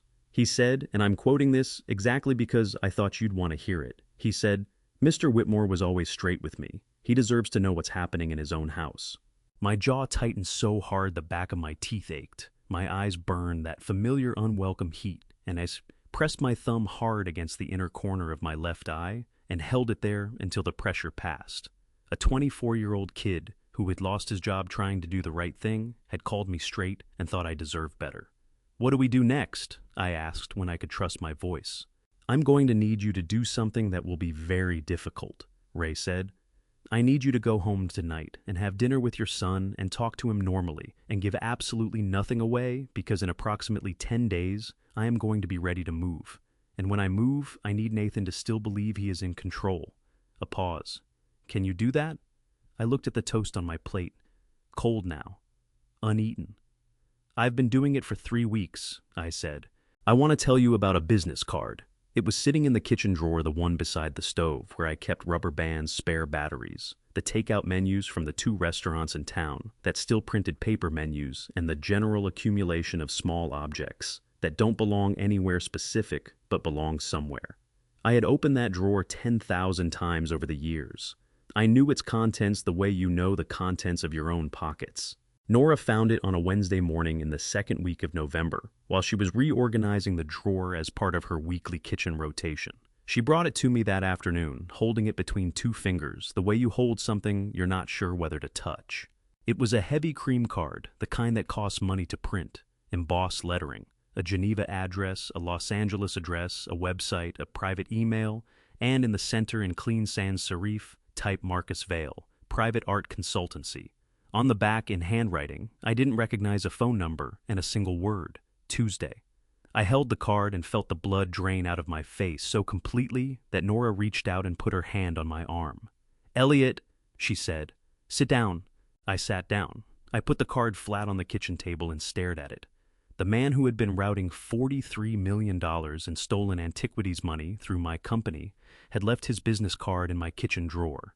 He had been in this kitchen. He had stood at this counter, or sat at this table, or leaned against this door frame, and at some point he had put his card in my drawer, the way you put your card in a place where you expect to be remembered. I called Ray from the prepaid phone. He picked up on the 2nd ring. "Vale was in my house again," I said. "Recently, he left a business card in my kitchen." A pause, short, controlled. "Don't touch it again. Put it back exactly where Nora found it. I'm going to pull the neighbor's exterior cameras." He called back 40 minutes later. The Hendersons across the road had a Ring camera mounted above their garage that covered the full width of Post Road, including my driveway. Ray had their footage for the past 6 weeks pulled through a contact at the camera company's security division. Marcus Vale had come to my house twice in the past 2 months. The first time was a Thursday evening, 6 weeks ago. A dark sedan in the driveway for just under 2 hours, leaving at 9:43 p.m.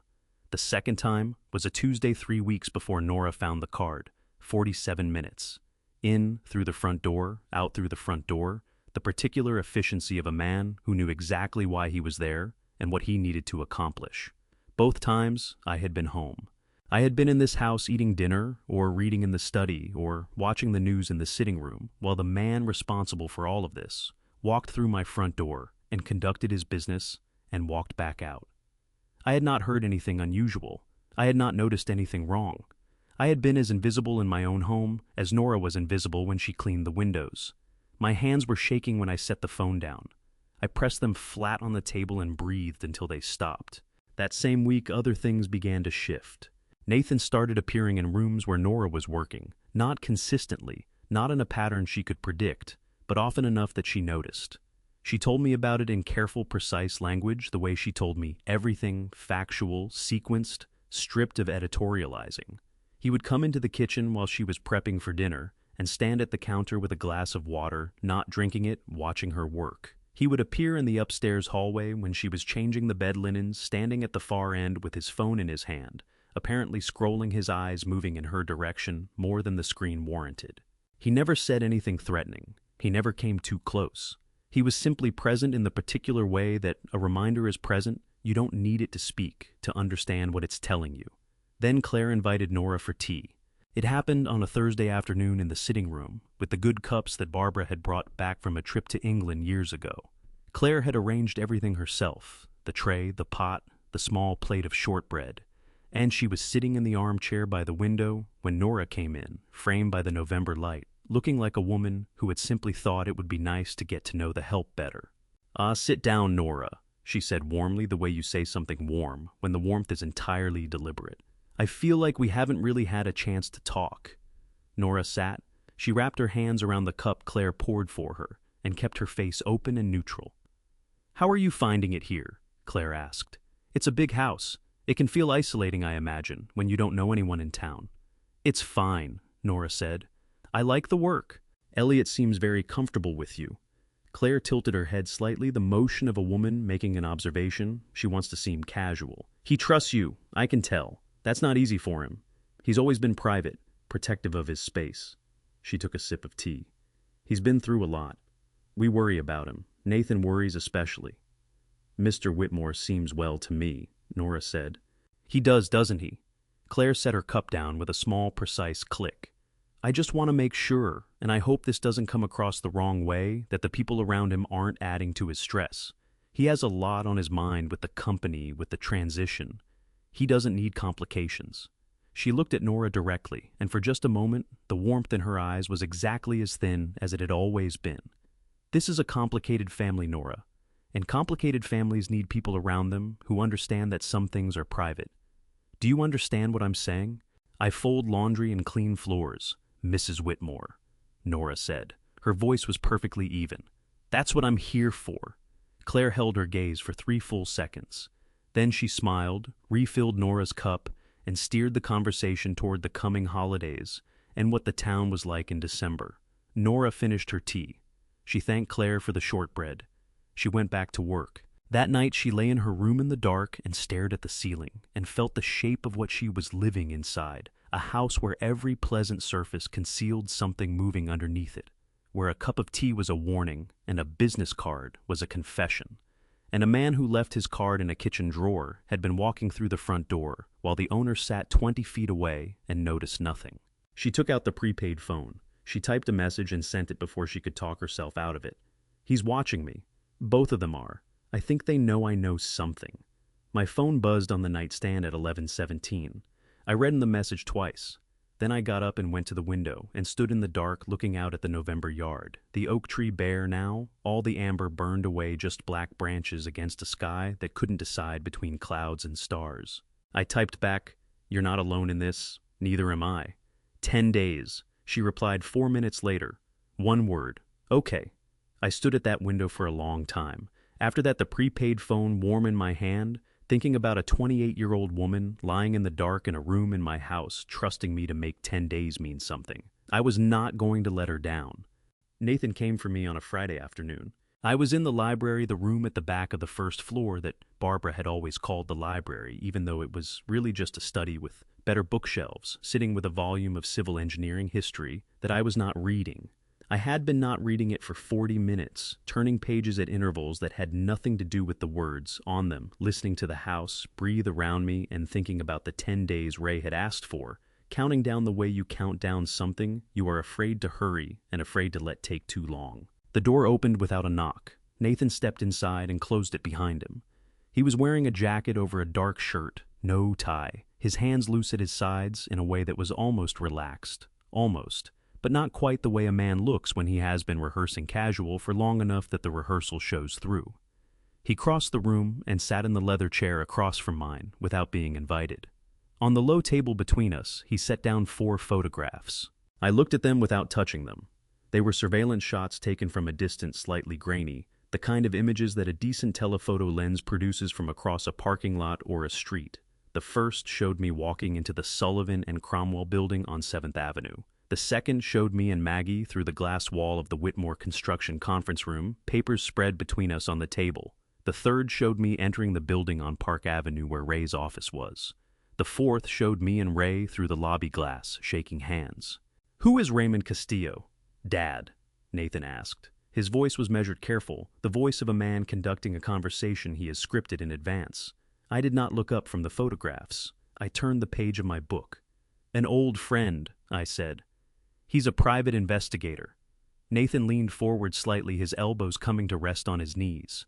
"He spent 22 years at the FBI, Financial Crimes Division." A pause waited. "That's a specific kind of old friend to have." I turned another page. "I've known a lot of specific people over 40 years, I said. "Comes with running a company." Nathan's jaw tightened. I saw it in my peripheral vision, that same micro-expression I had cataloged at the dinner table 3 weeks ago, the tells of a man whose control was excellent but not perfect. He drew a breath, and when he released it, his voice had hardened underneath the measured surface. "I also know you went to see Maggie," he said. "Twice.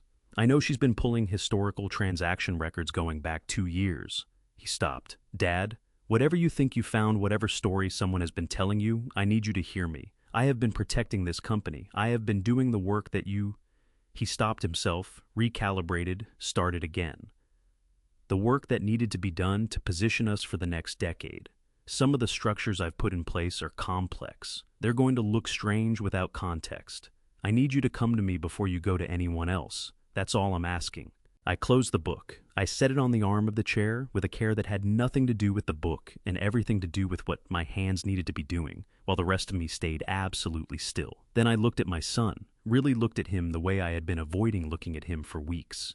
Because every time I did, I saw both the boy I had raised and the man sitting across from me and could not reconcile the two into anything that didn't break something in my chest. "Your mother," I said, "used to say that the most dangerous lies are the ones people tell themselves first." I held his gaze. She was a very perceptive woman. Nathan's face went through several things in rapid succession. I watched it happen, the flash of something raw and unguarded gone, almost before it arrived, replaced by a tightening around the eyes that was the closest thing to anger he had let himself show me since this began.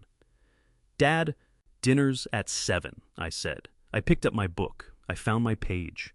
Nathan sat there for another 4 seconds. I counted them. Then he stood, gathered the photographs from the table, and walked out of the library. The door closed behind him with a click that was precisely deliberately quiet, the sound of a man controlling himself down to the last detail. I sat alone in the library and listened to his footsteps cross the hallway and climb the stairs, and I did not move until I heard the 3rd-floor door close. Then I put the book down on my lap and pressed both hands over my face and breathed. He knew about Ray. He knew about Maggie. He had photographs of me taken from the street, which meant he had someone watching me, which meant the circle was tightening from both directions at once. And the 10 days Ray had asked for were now 10 days that Nathan was also counting. I gave myself 60 seconds. I have always believed that 60 seconds is enough time to feel whatever needs to be felt, as long as you are honest with yourself about the feeling. I was honest. What I felt was grief, not anger, not yet grief. First, the grief of a father who has spent 3 weeks collecting evidence against his own child and has just looked that child in the eye and said nothing true. At 61 seconds, I picked up the prepaid phone and called my brother. Harold Whitmore answered on the 3rd ring. He was 70 years old, my older brother by 5 years, and he had spent 31 of those years on the federal bench, first as a district court judge in the Northern District of New York, then elevated to the Second Circuit Court of Appeals, from which he had retired 18 months ago, with the particular bearing of a man who had spent 3 decades being the last word in a room. His voice on the phone was the same voice it had always been, measured, unhurried, the voice of someone who had learned that silence costs nothing and words cost everything. Elliot, he said. I need your help, Harold. A pause longer than I expected. Not the pause of a man thinking about whether to help, but the pause of a man who had been waiting for this call and was now deciding how to begin. I know, Harold said. I've been waiting for you to ask. Another pause shorter. I owe you an explanation first, before anything else. I sat forward. Harold. Let me say it. His voice dropped a register, the particular tone he used when he was delivering something he had rehearsed and needed to get right. 2 years ago, a colleague of mine, federal judge, Southern District, a man I've known for 20 years, he mentioned Nathan at dinner. Offhand, said he'd seen him at a private event in the city's some finance crowd gathering, and that some of the people Nathan was with were... He stopped, started again. He used the word irregular. Said the crowd wasn't one he'd expect a construction company VP to be running with. Names he recognized from cases. A breath. I didn't have anything specific, Elliot. No names, no dates, nothing I could bring to you and say, here, this is what's happening. All I had was a colleague's impression over a dinner table. His voice tightened. I told myself it wasn't enough. That if I went to you with a rumor and I was wrong, I would damage something between you and Nathan that I had no right to damage. I told myself I was being responsible. Harold! My voice came out rougher than I intended. I waited too long. The words came out stripped of their judicial evenness. Just his voice, my brother's voice, the voice of a man in his 70s, carrying the weight of a decision that had compounded with interest for 2 years. I am sorry, Elliot. I should have told you. I should have trusted you to decide what to do with it. Instead, I told myself a story about responsibility, and I let it go. And I am sorry. The library was very quiet around me. Outside, the November wind moved through the bare oak tree, the branches tapping against the window glass in an irregular, gentle rhythm. You're here now, I said. That's what matters. That's enough. Harold let out a long breath, the breath of a man setting something down that he has been carrying. Tell me what you need. I told him. I told him about Ray and the SDNY filing and the evidence we had built. I told him I needed the case file to move through the system without being flagged, without anyone in the Southern District tipping off the wrong person before the timing was right. Harold was quiet as I talked, and when I finished, there was a brief silence before he spoke. I know the chief judge of the Southern District, Harold said. We served together on an appellate panel in 2019. I'll make a call tomorrow morning. His voice had returned to its judicial register, calm, precise. The voice of a man who knew exactly which levers existed and how to reach them. Nobody touches that filing until Ray is ready to move. I'll make sure of it. Thank you, I said. Don't thank me. His voice was firm. Let me do this one thing right. I sat in the library long after I hung up the phone, warm in my hand, the oak tree tapping against the glass.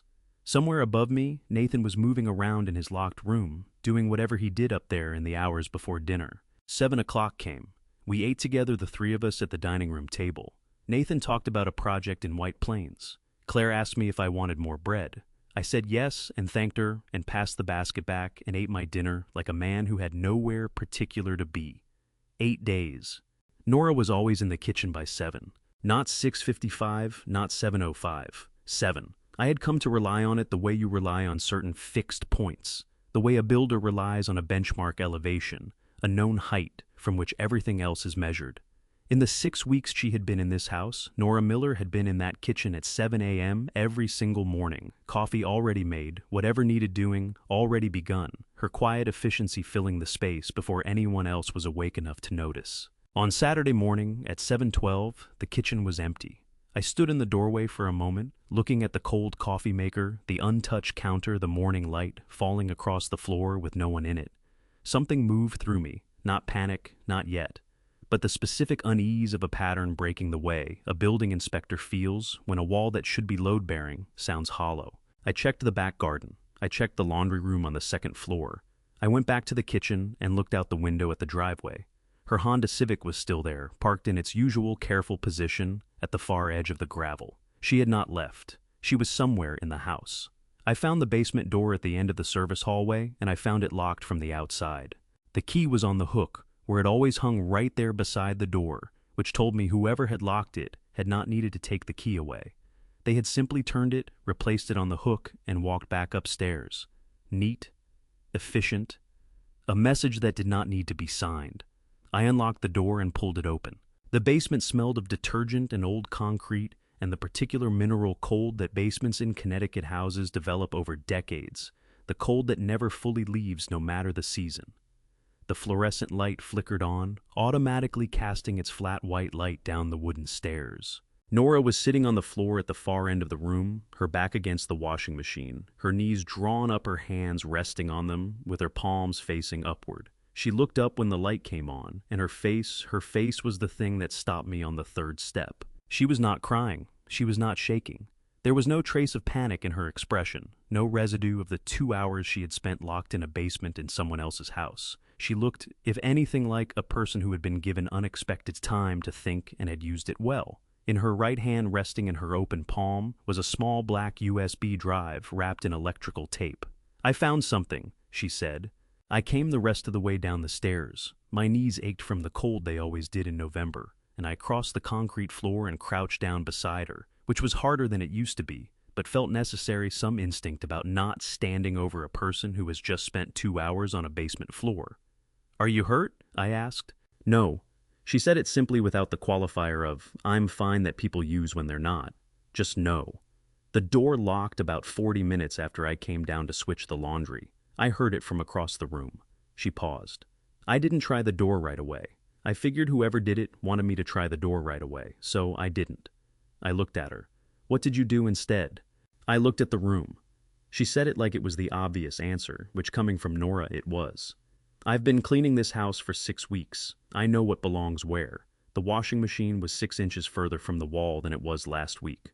I noticed it the first time I came down here after Nathan moved in." She glanced at the machine behind her. Someone moved it and moved it back. Not all the way back. She had found the loose brick behind the washing machine. She had pulled the machine out from the wall. She showed me the rubber marks on the concrete where she had braced her feet and pushed, and behind the third brick from the floor, on the left side of the recess, wrapped in electrical tape and pressed into a gap in the mortar, was the USB drive. "I don't know what's on it," she said, "but someone put it there deliberately, someone who knew this house and knew it would be found if the right person was looking." She held my gaze steadily. "I think it was meant to be found, Elliot. I think someone left it here on purpose." I took the USB drive from her palm. It was small and light, the kind you could buy at any drugstore, and nothing distinctive about it except the electrical tape wrapping and the careful, deliberate way it had been hidden. I turned it over in my fingers. My phone buzzed in my pocket, the prepaid one, Ray. I answered it standing in the basement with the USB drive in my hand, and Nora getting to her feet behind me, brushing concrete dust from her jeans with the matter-of-fact efficiency of a person returning to the normal world from a brief detour. "I was just about to call you," I said. "I know." Ray's voice was focused, the particular quality it got, when something had clicked into place. "I got a flag on my monitoring system 20 minutes ago. Someone accessed the secondary camera feed, the one Danny Walsh built into the firmware. Whoever it was, they checked it from an external IP address at 6:40 this morning. Then 12 minutes later, the basement door in your house got locked." A pause. "Danny has been watching that feed since he installed it. He saw what happened. He called me immediately." My hand tightened around the phone. "Danny was watching." "Danny has been watching the whole time," Ray said. "He's been monitoring the feed from his apartment in Astoria every morning. He was the one who saw Nathan go down to the basement at 6:38 this morning and lock the door." Another pause. "Elliot, he also told me something else. The USB drive Nora found, he put it there. 9 months ago, the Saturday he came to service your home network. He went into the basement to check the Ethernet runs, and he hid it behind the brick." I turned to look at Nora. She was standing a few feet away, watching my face read the situation, and when I turned, she raised her eyebrows in a question. I held up one finger. "Give me a moment." "What's on it?" I asked Ray. 22 months of raw transaction data," Ray said. "Every transfer, every account number, every routing code. The complete picture of how the money moved from Vale's antiquities sales through the Singapore intermediaries into Whitmore Pacific Holdings, and then into the broader Whitmore construction accounts." His voice was careful and precise, the voice of a man delivering information he has verified 3 times before speaking it. "Danny copied it off the company's secure server the week before he was terminated. He said he didn't know who he could trust, so he hid it somewhere he thought an honest person might eventually find it." I looked down at the USB drive in my hand, small enough to lose in a jacket pocket. light enough to forget you were carrying. 22 months of evidence wrapped in electrical tape and pressed into a basement wall by a 24-year-old kid who had been fired for doing his job correctly and had responded by leaving behind the one thing that could undo everything Nathan had built. He said something else, Ray continued. When I told him Nora found it, he said, a brief pause. He said, tell her she looked in the right place. My throat tightened. I pressed the back of my wrist against my mouth for a moment and breathed through it. Behind me, Nora said quietly, Elliot, what is it? I turned around. I held up the USB drive between us. This, I said, is the reason Danny Walsh spent 9 months watching a camera feed from his apartment in Queens every single morning. My voice was steadier than I expected it to be. He was waiting for someone to find it. He didn't know who. He just knew someone honest was going to look in the right place eventually. I looked at her, at the concrete dust still on the knee of her jeans, at the calm that had not left her face in the entire time she had been down here. Turns out he was right. Nora looked at the USB drive for a long moment. Then she looked at me. What do we do with it? She asked. We give it to Ray, I said. And then we go upstairs and you make coffee and I eat breakfast, and we do not give Nathan Whitmore one single reason to think that anything in this house has changed. Nora nodded, once the sharp, decisive nod of someone filing away a plan. I'll make eggs, she said. Ray called me on a Monday morning and started with the number again. $43,217,000, he said.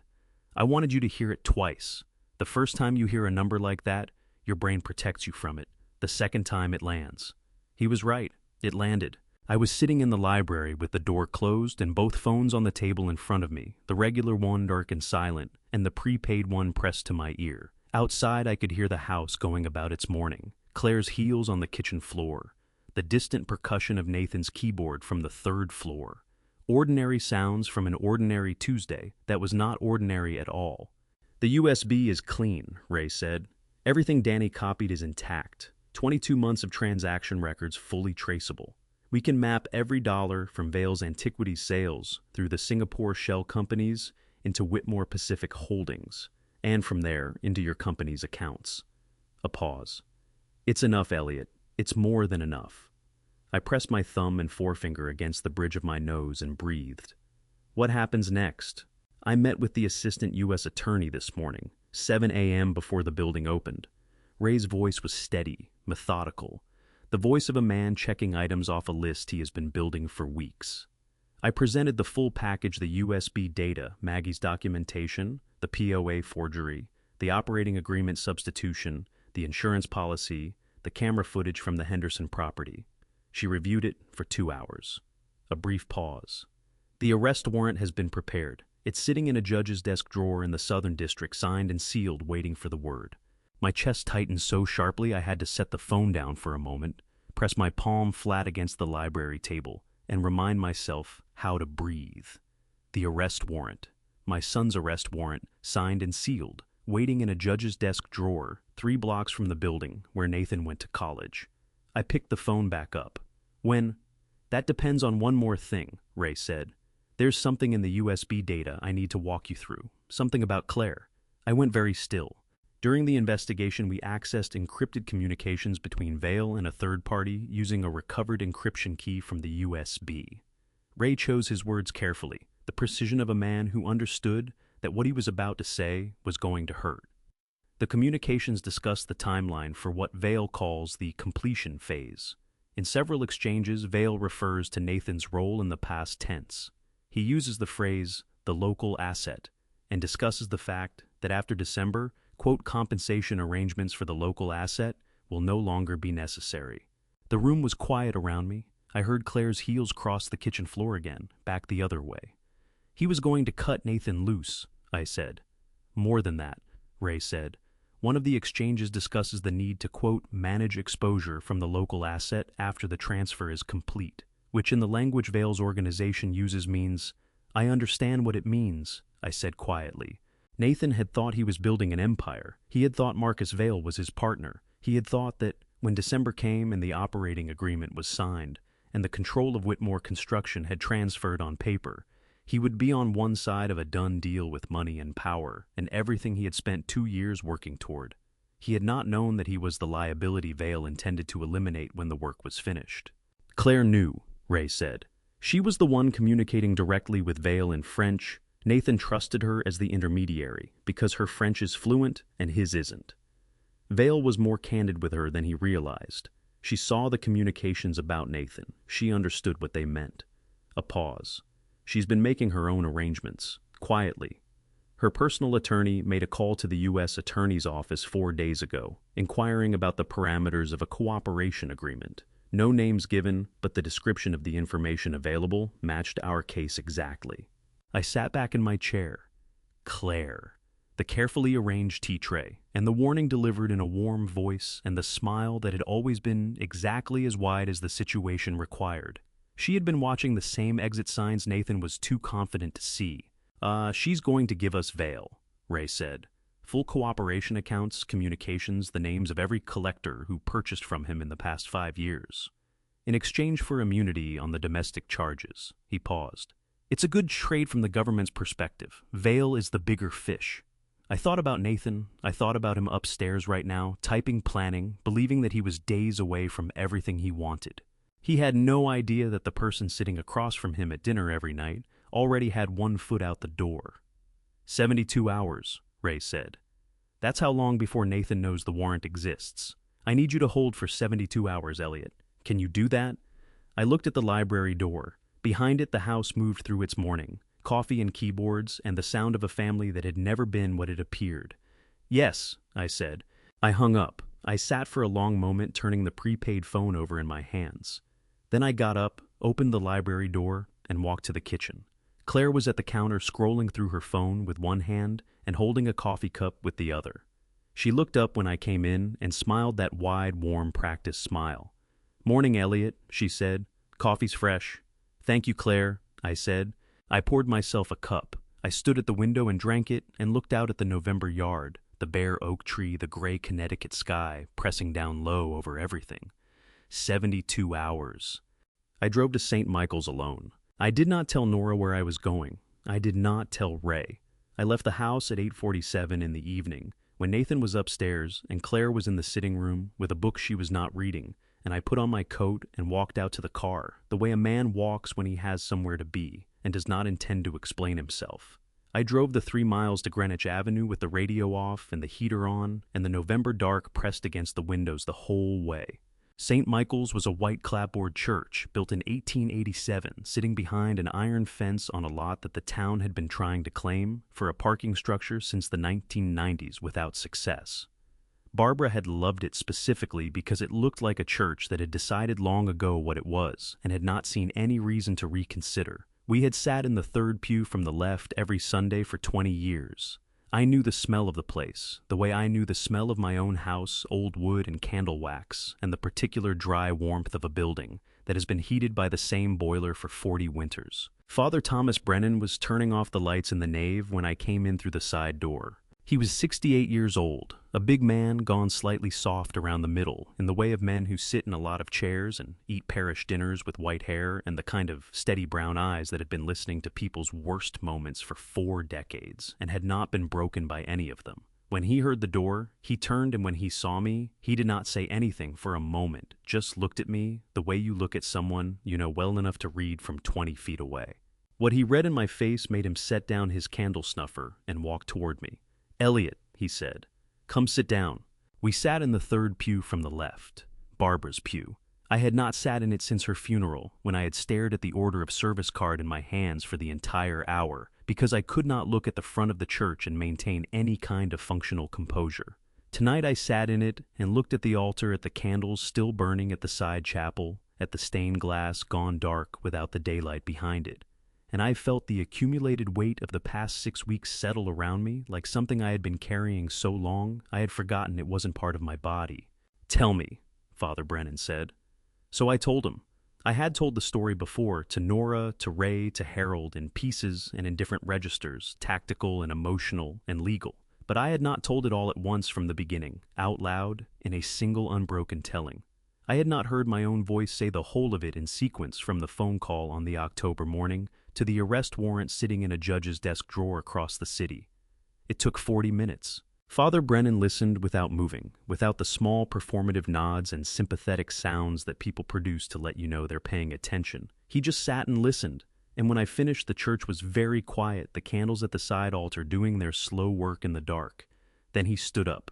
He walked to the sacristy, the small room off the side of the nave where the vestments were kept, where the communion vessels were stored, between services where the administrative life of a parish was conducted in file folders and cardboard boxes. I heard him moving around in there. I heard a drawer open. When he came back, he was carrying an envelope. It was not the letter Harold had mailed me. That one I kept in my coat pocket, worn soft at the folds. This was something else entirely, something she had left in a different set of hands for a different moment. It was letter-sized cream, colored sealed, and it had been sealed for a long time. The flap had that slightly yellowed look of adhesive that has been set for months. My name was written on the front in Barbara's handwriting. Just my name, nothing else. My hand started shaking before I even reached for it. She brought it to me 11 months before she died, Father Brennan said. He held it out and I took it, and the weight of it was the weight of a single sheet of paper. Almost nothing, the way the most important things often weigh, almost nothing. She said, and I want to get this right because she was very precise about it. She said, "Tom, I need you to keep this for Elliot. Don't mail it. Don't call him about it. If he comes to you himself on his own, looking for something, give it to him. He'll know when." The priest looked at me steadily. "I've been waiting for you to come, Elliot. I'm glad you did." I held the envelope in both hands. My jaw was clenched so hard the back of my teeth ached. The shaking in my hands had moved up into my forearms, that particular tremor that comes not from cold, but from the body's attempt to process something the mind has not yet caught up with. I opened it. Inside was a single folded sheet of Barbara's writing paper, the cream stock she ordered from a stationery shop in New Haven, the paper with the small embossed monogram at the top that I had always teased her about, one side half full in her particular forward-leaning hand. "Elliot, if you're reading this, then something has happened that I was afraid might happen. I don't know what exactly. I only know that Nathan has not always been honest with us, and that after I'm gone, you will be alone in that house with your trust in him, and without me to worry out loud on your behalf. Before I got sick, I did something without telling you. I went to Margaret Haynes. You may know her name by now, or you may not, but I found her myself, and I trusted her. I had her prepare and certify notarized copies of every founding document for Whitmore Construction, the original articles of incorporation, the operating agreement from 1987, the shareholder records everything that establishes what the company is and who it belongs to. She has been holding them in a sealed client file that no one can open without your name and your voice. If you haven't reached her yet, her number is below. If you already have, then you're further along than I dared hope. Don't be too proud to ask for help, my love. You built everything you have by knowing when to bring in the right people. This is one of those times. I am so sorry I can't be there. I love you more than any of this. B." I read it once. Then I folded it very carefully along its original creases and held it in both hands and looked at the dark stained glass and let myself cry. Not the controlled, managed acknowledgement of feeling that I had been permitting myself in 60-second intervals for 6 weeks, but the real thing, the kind that starts in your chest and moves upward whether you want it to or not, the kind that Barbara had spent 23 years teaching me, was not weakness, but the honest response of a person who is paying attention. Father Brennan sat beside me and did not say anything which was exactly right. After a while, the crying stopped the way it does, and I wiped my face with the back of my hand and sat in the third pew from the left and looked at the altar. "She saved me," I said. My voice was wrecked and rough and entirely my own. "Even after she was gone, she saved me." "She loved you very thoroughly," Father Brennan said. "That kind of love doesn't stop working just because the person isn't here anymore." I sat in the church for another 20 minutes. Then I drove home. The house was dark when I got back, or appeared dark, which was not the same thing. Nathan's light was on behind the third-floor door. I stood in the front hallway and listened, and I could hear at the sound of a keyboard rapid and sustained the sound of a man in a hurry. I had given Ray authorization 3 weeks ago, a signed letter, confirming that, as the owner of the property and the network infrastructure, I was permitting him access to the home system for the purposes of the investigation. Ray had used that authorization to install a remote monitoring process that ran silently alongside Nathan's own system, creating a real-time backup of every file on the third-floor network. Everything Nathan was doing up there, every file he was touching, every record he was trying to delete was being copied automatically and continuously to a secure server in Ray's Park Avenue office. Nathan was erasing evidence. He was doing it methodically and thoroughly, with the calm efficiency of a man who believed that if he worked fast enough and carefully enough, he could outrun what was coming. He could not. I went to the kitchen. I made myself a cup of tea that I did not particularly want. I sat at the table and held Barbara's letter in my hands and listened to the sound of my son working above me, and I thought about the woman who had sat in a lawyer's office on East 48th Street 11 months before she died, and made sure that when this day came, I would not be standing in it alone. Barbara, I said, to the quiet kitchen, to the empty chair across from me that still held its shape after all this time, I think we've got him.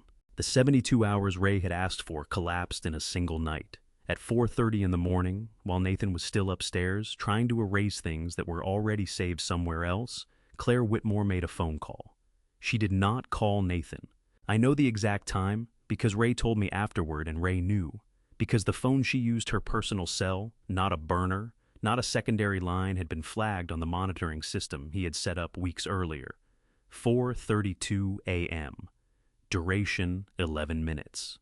The number she called belonged to a partner at a firm in Midtown Manhattan that specialized in federal criminal defense. She had made her decision. She had made it days ago, probably in the particular quiet way that Claire made decisions, not dramatically, not with visible struggle, but with the cold, forward-looking efficiency of a woman who had always understood that the most important question in any situation was not what do I want, but what do I need to do to still be standing when this is over.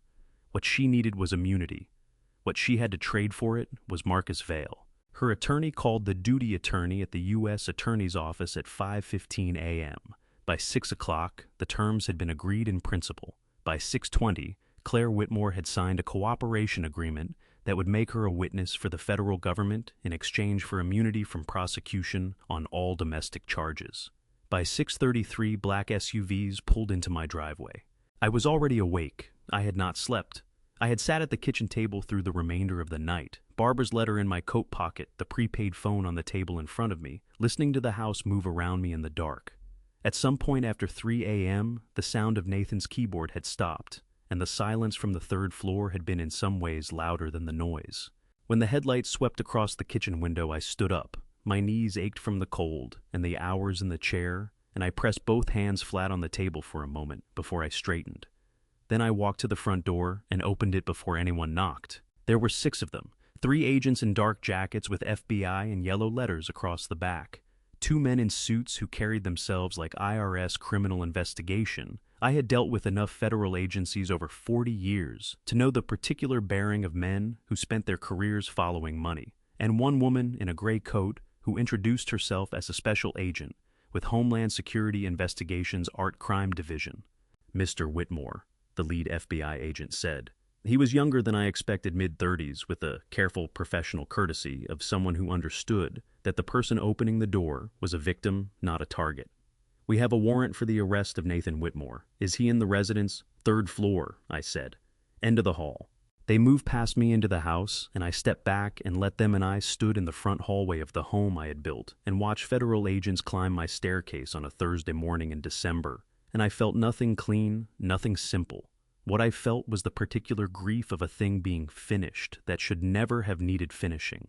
Nora appeared at the kitchen doorway. She was dressed, her hair pulled back, her face composed. She had heard the cars. She looked at me across the hallway, and I looked back at her, and she turned back to the counter without a word, and I heard the coffee maker begin its work. The sound that came from upstairs 3 minutes later was Nathan's voice, not shouting. Not the theatrical outrage of a man caught by surprise, but something lower and more frightened, the voice of someone whose carefully constructed understanding of his own situation has just been replaced by a very different one. Then his footsteps on the stairs, accompanied by other footsteps.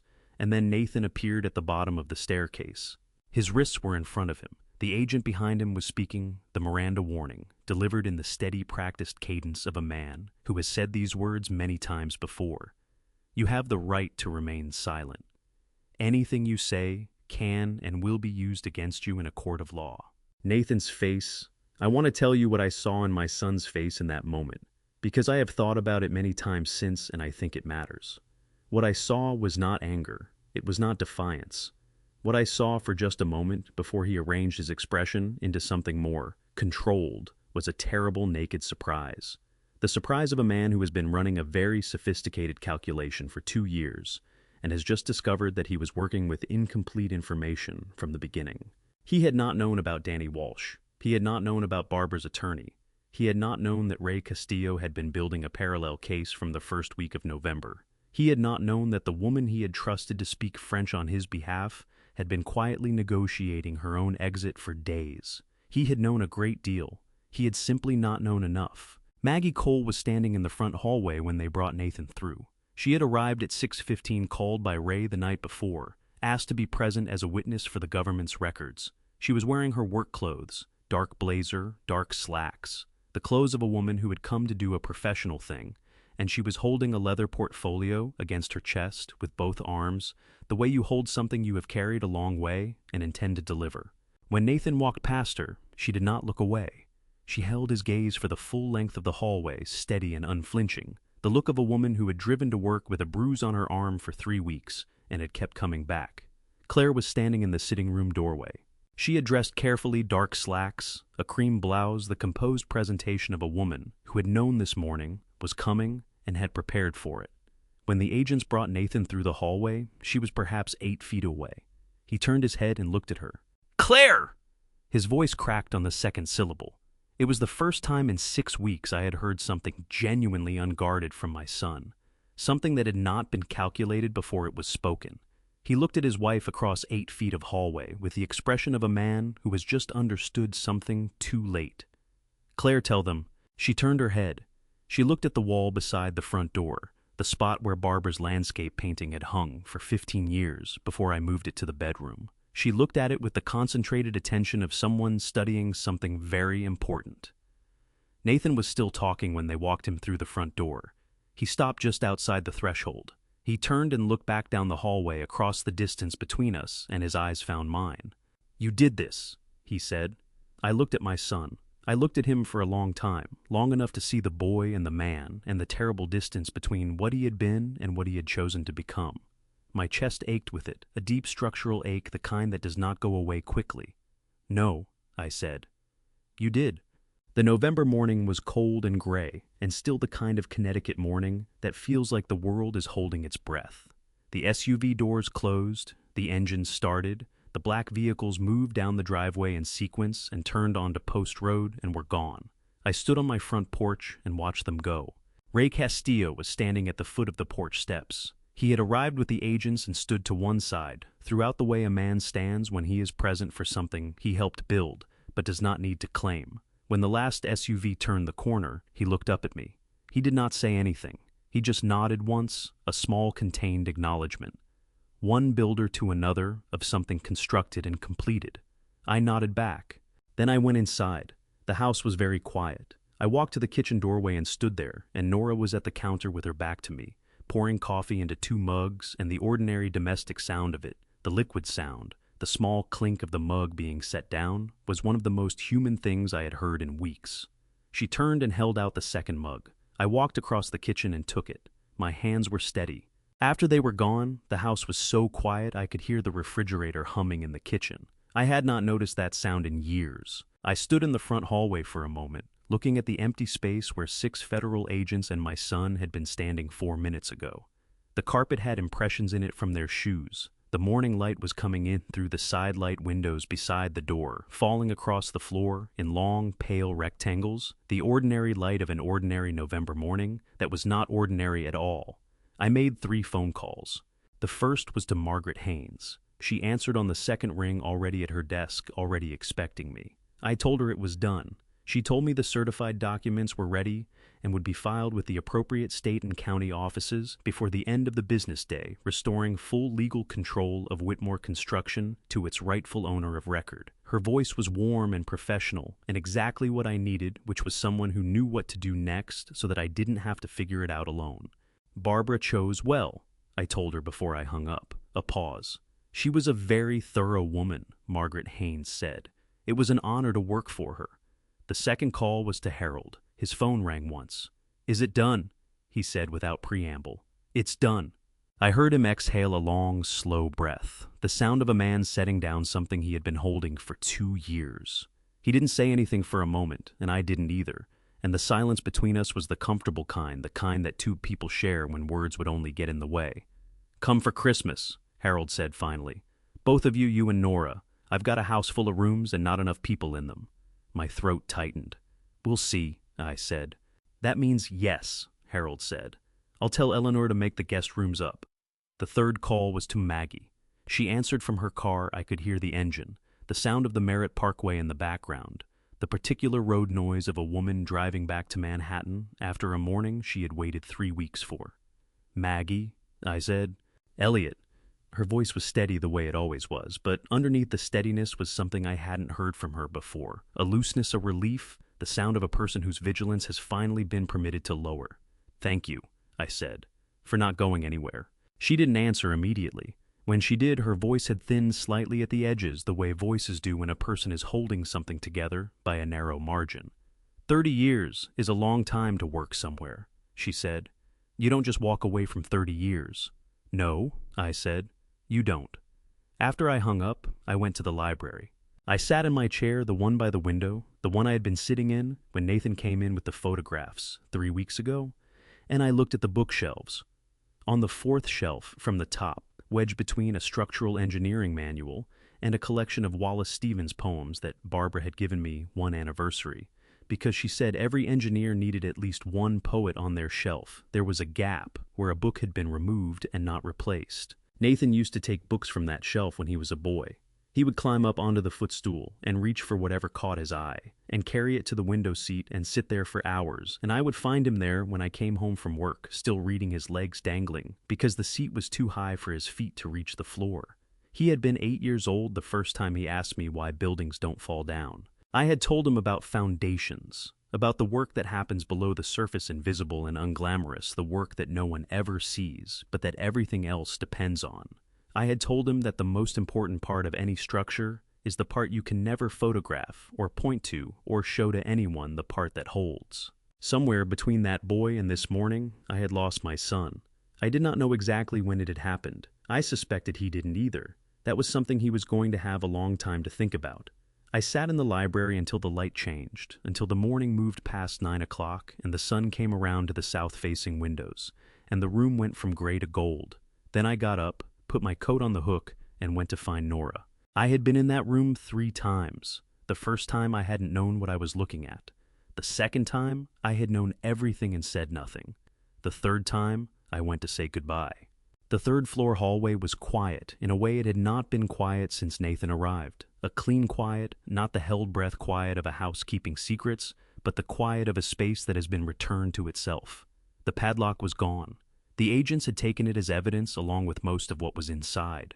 The door stood slightly ajar the way Nora had found it on that Tuesday morning 6 weeks ago, and I pushed it open with 2 fingers the same way she had. The monitors were dark. The corkboard was bare. They had taken everything pinned to it, the photographs and the documents and the red string, all of it bagged and tagged and carried out in the early morning hours.